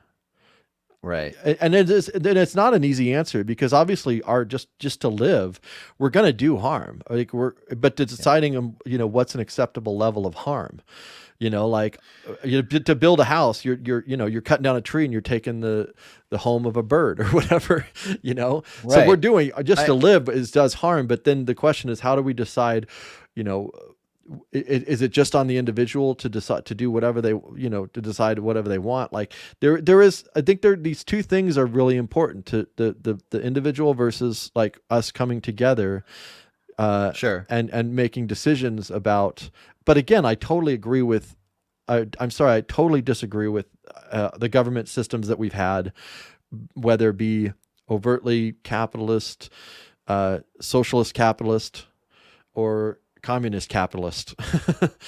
and that's another term too, because again, like there is not like the communitarian thing. Nothing is just one thing. It's a hybrid, all these things. It's the systems that we have are socialist, capitalist, communitarian, or whatever, whatever ism or whatever you want to add to it. It's usually like a whole bunch of things. So it's hard to pin it down. It's kind of like a shell game. Is it capitalist? Like the socialist countries in Europe are not straight socialists. Right. They're still buying from the same corporations, right? Right. No, Exactly. I've been, a lot of the interviews I've been doing have been talking about how the left-right paradigm is completely controlled. I mean, even communist Russia, some of the history there, and some historians have posited that Wall Street had a lot to do with the creation of the Soviet Union, and the United States propped up the made Soviet a lot Union. of their money. The Koch brothers were doing business with Stalin. there. Ford was doing business. The Rockefellers were doing business with Stalin. It's clearly, it wasn't, the antithesis of capitalism, because then all the monopoly capitalists wouldn't have been over there doing business with those guys. So, this idea that it's been what we've been fed is not true. What's been happening is a group of very rich people controlling the resources and using different systems, call it socialism, call it communism, call it corporatism, capitalism, whatever, to figure out how to extract as much as they possibly can from the rest of us. That's the way I look at it. And that's why that's why I'm excited to have these conversations with you to figure it out. I think the starting point that you and I have gotten with is at least the decentralization of the whole situation. If our community, when we're talking about good, I can, even when I discuss, that I think what's best for the community is to protect individual liberty. And then, and then we have this more nuanced conversation, but certainly each community is going to have to come up with its own ideas of what is restitution. Do we have some kind of legal system that determines? I do agree with the localization. I believe in people. I don't believe in institutions, whether it's a government, a corporation, or whatever. I believe in human beings. And I think if human beings get together, and I always talk about human agency, I actually want human beings to have more agency, which means having more responsibility too, for if they do something that's harmful to the community, that there's, there's some way to deal with that. But I do believe that, like, I trust people if people are empowered to have agency and to which means there's a lot of growing, because people have been so conditioned to just, people's ideas are not their own. People, they work for a corporation, so they adopt the ideology of that corporation or government, right? Or they watch the news, like they're being propagandized. But if people actually, so it's a difficult thing, because like this argument amongst the elite has been, the more Jeffersonian, we believe in the people and the people should be able to vote and all that. Of course, that didn't include women and people of color, or, indigenous people. That aside, that's another conversation. But the idea there, at least on the surface, is that there were these two arguments. One is like, no, we need to have an aristocracy because the people are too stupid to make decisions for themselves. And then the other side was like, no, we need to have a democracy. And if people can, I lean more towards the democracy side, but I also, I have to say that the aristocratic class argument against the population actually has some truth to it, but they've actually actively promoted that. It's like they actively make dumb people down, and then they say, look how, and then they complain that they're not smart. Yeah. But so we need, what I mean? And then there's the other problem with if you have the aristocracy making decisions for everybody, they make decisions for themselves at the expense of everybody.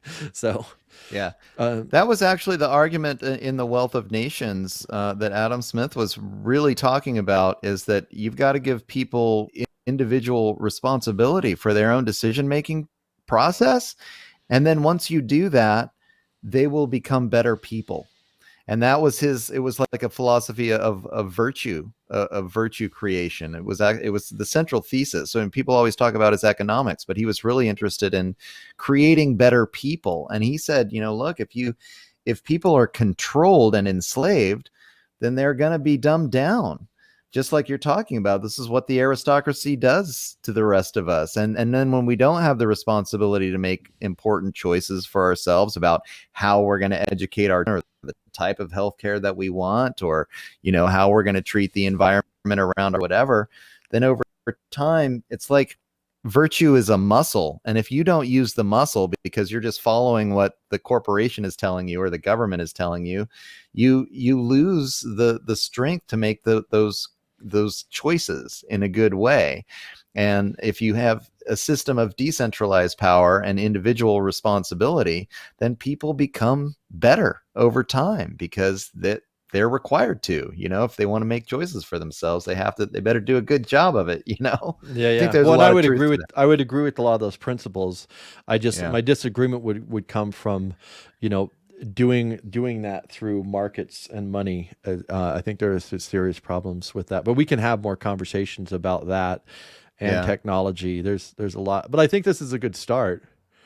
Yeah, for sure. Were there other points that you wanted to bring up for this? The only other thing that's been coming up for me is we've talked, because we've touched a lot on corporations, and then this kind of idea of institutions, and I just wanted to bring up the notion of workers cooperatives or I mean, there's just so many different ways to organize important institutions, you know, and so, there's a lot of area of conversation there. I'm sure we could do entire episodes on different ways of organizing labor groups and around resources so that the workers do get better compensated, even if it is, I mean, it makes sense to me, even in a workers cooperative, that the guy's been working for the company for 60 years and as the president of the workers co-op, maybe he gets a little bit of a bigger piece of the pie than the new But who hire. decides that?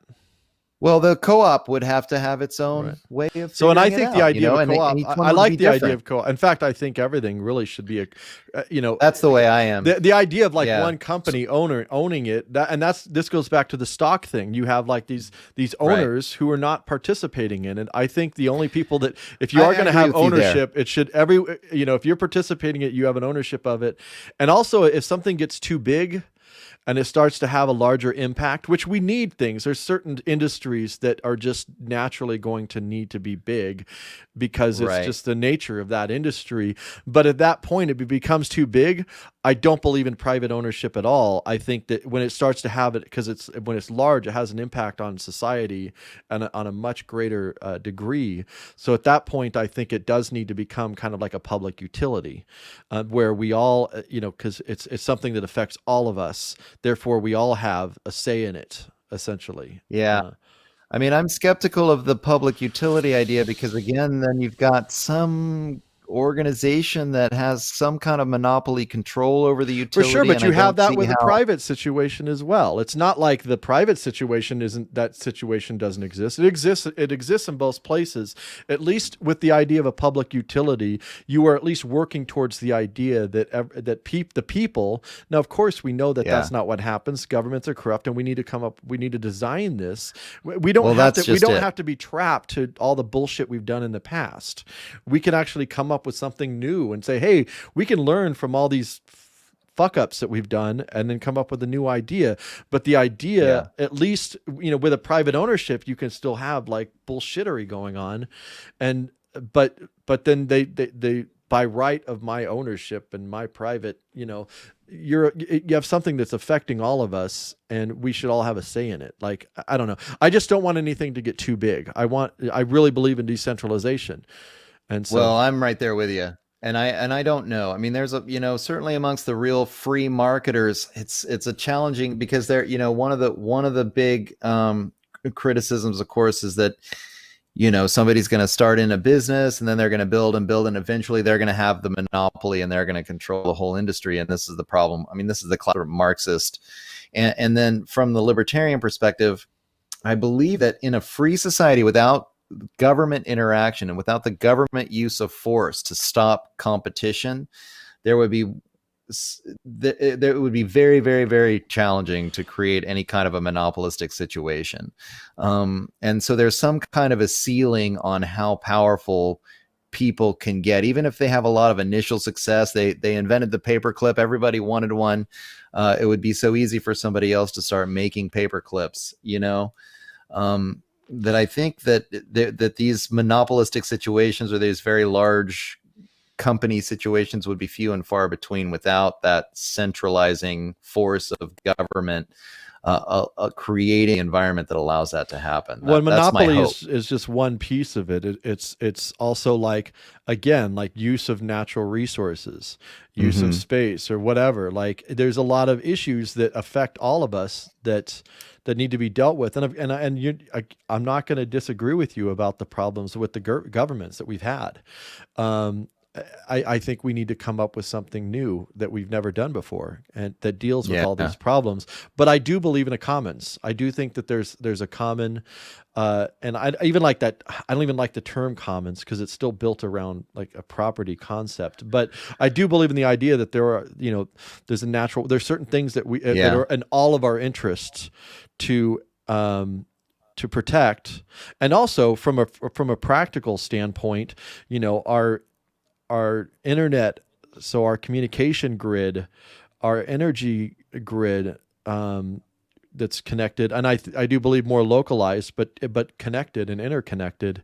The management of that, it just makes sense to have some sort of management of that, and I don't want that in private hands. I want that we all have a say and access in it, and it has to be responsible to us, to the people.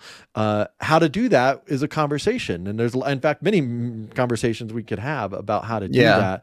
Definitely. But just to say government's bad doesn't automatically mean that the private ownership is good, because you can get that. Anyway, so sure. Again, the centralization is always the issue, right? The government is bad to me because it's centralization of the force of violence, if you will. It's a monopoly of the force of violence, and then it's easily co-opted and corrupted. And that's true of any organization, any institution, right? That can be co-opted and corrupted.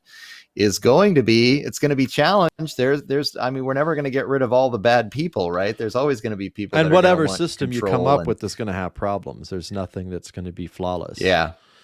So. Yeah.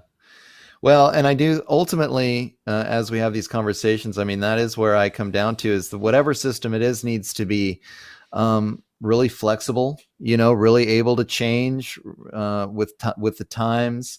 And not super rigid, so that when changes happen, that it's willing to like adjust, and then not allowing for that centralization. That I think that's the number one point that we really have. That's where you and I really agree, even when we have these other areas where our feelings are like, well, I think money's cool, and you really distrust it or whatever. Where we agree is on individuals really need to have as much freedom as possible, freedom of choice. That's, individual sovereignty. And then the decentralization aspect, decentralization of power. And as we move forward, I think it's really important to differentiate between an individual human being's individual rights versus any organized, be it a company or a government.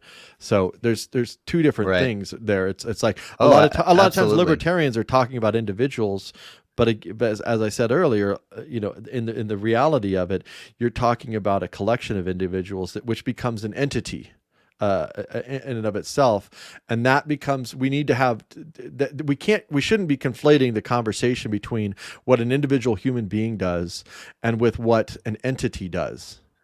Because they're two different. One of them has actual power, and so there's a lot of things to dissect there within that. Yeah, a lot of ins, a lot of outs. Yeah, man. Well, it's a good start of a conversation, and I need to work on my articulation of I'm still, because I don't find any like philosophy that I'm like, yes, I'm a Marx. Marx actually has a lot of valuable things to contribute in terms of criticism of this system that what's been called capitalism. Call it whatever you want, but to sit there and just dismiss Marx is foolish, because there's a lot of criticism of that system that is dead on. and totally accurate, and how it was used for the governments that were created. It's a complex thing. I mean, like, how many actual Marxists are do you know that are like operating from Marx himself? I mean, it got convoluted over time, and people when they talk about it, they might be talking about communist Russia, and there's a lot of people that would argue that that's not Marx. That's not Marx, Sure. even though some of those ideas were marketed. That's not the reality on the ground. Well, it's what's one of the things that's so interesting about talking about all this stuff. I mean, and we've discussed this prior to this conversation, but defining our terms even has become so difficult. We've talked a little bit today about like so many people who are libertarians are actually corporatists and they don't even know it. Or when you use the word capitalism, some people are referring to a free market and other people are referring to, this corporatist system. And so they don't even know what they're talking about. I mean, that's why, and I think this is done on purpose. I think that these terms are obfuscated on purpose so that people don't have these kinds of conversations like you and I are having that are so outside of the box. I mean, the corporate system, the current system certainly wants everyone to just fall in line. It's fine if you think like a Republican, listen to Fox News and think like they tell you, or a Democrat and listen to, Amy Goodman maybe, or CNN or MSNBC and think like they tell you, or NPR. Well, controlled would be the opposition classic. is such a useful term because it really does. It's if not understanding that concept, you're totally disarmed in Right. your ability to understand like how this whole thing operates. Because I wanted to before we go, I wanted to talk a little bit more about the Hegelian dialectic, because I actually find it extreme. Even the more I grow and think, the more useful that framing becomes to me, which is you have a thesis and then you have its antithesis, and together it makes a synthesis. So it makes a whole. So the Democrat and Republican is the thesis and antithesis, depending on which side you're on, but they make a whole. And so I'm interested in, like, if you're thinking about that issue, we're always on this, like, which side are you on, like this or this? We have these binary way of thinking where it's either a 1 or a 0, or it's like black or white or whatever. But I'm saying we need to figure out ways to have conversations completely outside of that synthesis. Yeah. You know what I mean? I've been getting to that same exact place, and I'm surprised that we didn't bring it up today, because I was thinking about talking about it, but we'll do it. We were talking about having, if we can find a guest and we can talk specifically about political philosophy, we could spend a lot of time on Hegel, because I've been frustrated with.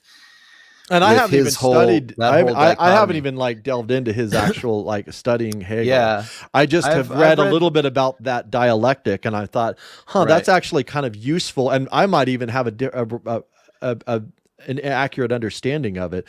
But from the way that I'm framing it, I'm like, that's interesting, because it's a useful tool for me in actually trying to understand these conversations that happen in society. I actually had a script that I was writing where I had two people at a coffee shop, and one person's like, "So are you a Democrat?" And they're like, "No." And they're like, "Oh, you're a Republican?" And they're like, "No." "Oh, so you're a Democrat?" And this thing just goes on and on and on. Like the person it's like they just can't get "Oh, you're a Republican. You're a Democrat. Okay, so you're a Green Party." "No." "Oh, so you're a Democrat." So and it's just like this. It's like this endless circle that goes on forever and ever. So, well, I mean, and talking about Hegel a little bit, but then the left and the right paradigm creates the Overton window that is like the allowable thought, and that's where you and I think, are really breaking outside of that window and saying, well, what about everything else in the universe that we could be talking about? I mean, that was one of the things we've talked to, because we've both been active in the whole monetary theory thing in the past, and I've done some work with public banking, and it's like, very quickly that was outside of the Overton window. Like, this solution was not something that the mainstream was ever going to discuss, and it's so frustrating. And that's the most frustrating thing, I mean, probably for you, and certainly for me, is that a lot of my political solutions are not within the accepted box, and so they never they never see the light of day, even though I know these would be improvements over the crap we're getting spoon fed on the corporate media. So, this show, I think, as it evolves, is going to be certainly exactly that. We're going to be talking about ideas that are way outside of the Overton window. And but there's going to be some real gems, some real solutions that could just improve the lives of so many people if we can get more and more people to turn off their TV and stop listening to the mainstream narrative, for sure. Yeah, for sure. And again, and one of my big things is just having a discourse, having dialogue, especially amongst people who you have political disagreements with. That was one of the things when I was showing the films and I was doing events. I loved it when there were two people there that had different philosophies, because we would have okay, so why do you think that? And we would try to, I would try to facilitate having a discussion about and trying to get to what their actual concerns are, and seeing if there was some way to that there might be some sort of compromise or some, at least understanding where the other person is coming from. Because of the dehumanization that's going on right now amongst others. If you don't disagree with me, you're evil. Exactly. I Isn't do that too? So I kind of, especially with what's going on right now, I'm like, this shit's evil. But I also have to, I always have to constantly remind myself that the people that are going along with this are doing this from a place of real deep concern and care. They just have a different understanding of things. So, the challenge. That's just it. I mean, believe it or not, almost everyone is coming from their heart space, and they have, they believe that their ideas are the ideas that will help the most number of people. And we've been taught to be in this constant state of conflict, and it would behoove us all to find that common ground a little more often, at least give people the respect, that they're coming from a good place. It's not about, we don't have to fight with people who have a different idea of what would be for the greater good, than we do. So, and you mentioned for the most people, we should do a whole show about utilitarianism, because I have a whole bunch of issues with that. I have a lot of ideas around the problems with utilitarianism. But anyways, there's a lot of places. So I mean, it seems like talking philosophy and economics and there's a lot of different issues, and the idea of like bridging different people's, ideas and heart spaces or whatever. I have these ideas that are kind of like piecemeal, and I'm just kind of trying to cobble them together and still trying to figure it out. And so like when I'm talking, it's not like I have this clear, like, oh, hey, this is, it's like, even with the money thing, it's complicated. There is no, I'm not like a hard line, like, okay, there's a complication here. Like even with the government, like, I'm like, if we have government create money, there can be some serious problems. So we need to like design, to have it built in to where there are extreme limitations on what can and can't, what are the powers that body has. So whatever body, whether it's a corporate institution or a government institution, needs to be restricted. So that goes back to the individual. Like I don't care about restricting. There's only so much an individual human being can damage, one person can do, I guess. I mean, I guess they can go shoot up a place or something, but the once you start to get a body, whether it's a nonprofit or a corporation or a religious institution or whatever, it starts to take on power, and that's when, or a government. So I treat the corporation, the organization around that, the same way I would treat a government. It's just in different hands. It's just structured differently, I'm right there with you. I've started to see the corporations, like you're right. Like we're not just talking about governments. We're talking about large institutions that have a lot of power. And what do we do about those? It's not just the government. And typically, of course, most of these large institutions collude together. And that's where you get they're all working government together. Corporate complex, and working with the Vatican, even, or the religious institutions on some level. I mean, they're all. Well, and even if we can figure out a way to reframe this, because again, when you talk about the government, what are you talking about? What is the government? Who's writing the laws? Are these politicians writing the laws? They're not writing the fucking laws. They don't even read them. They don't even read the shit that they fucking vote on. It's written by a corporation. So when the libertarians are complaining about the government, shouldn't they also be complaining? I mean, the government is the corporation. The corporation is the government. It's a synthesis. Going You back know, to one of the things, Hegel. yeah. One of the things I'd like to get into too is I like to talk about things in terms of patriarchy and matriarchy. I think we've got 2,000 years of this patriarchal society and figuring out what that is, because I think that's where people are conditioned into a belief system of this, and I just call it patriarchy. So like, who are the they we're always talking about, and why are all these people involved in this grand conspiracy? It's like, no, but most people who have been colonized, and that's the way I view things now, right, is that if you've been colonized into the patriarchal empire, then you've been programmed with a psychology that says you're not an individual, you're just the cog in the wheel of this patriarchal machine. And what is that? Well, that's the corporate system with the governments, with the religion, and it's not even one monolithic patriarchy with one guy on top. At this point, there's all these different patriarchal religions and and institutions that have been over thousands of years evolving. And so, like, ultimately for me, if I do anything with this work, it's just, to me, to chip away from that patriarchal conditioning and then just plant the seed of, and I don't even know, what does a matriarchal society look like? I think we can look at indigenous peoples today maybe and catch a glimpse of what it could be or what it is, and what it is for them. But planting that seed of having some kind of a matriarchal system that could really, be the dominant system on the planet, and not this empire, this patriarchy or whatever. That's the paradigm that I really like. And then I like to look at people in terms of, have you been colonized into the patriarchy? And by that, I mean, have you been programmed with this belief system that, you're a cog in the hierarchy, in the wheel of the patriarchal system, not just that guys with penises, people with penises I don't view this, are on top, Yeah, I don't view right? this as a gender thing necessarily. It's an archetype. It's a yeah, psychological archetype. And so delving into that is really, I'm curious about that. And I think the solution is discovering how, because these matriarchal systems, they know how to live symbiotically with nature. I mean, that's what we're like, right? And then the patriarchal systems are always we transcend nature and we dominate nature, and that's why they're destroying. I was thinking, like, there's the two natural kinds of environment.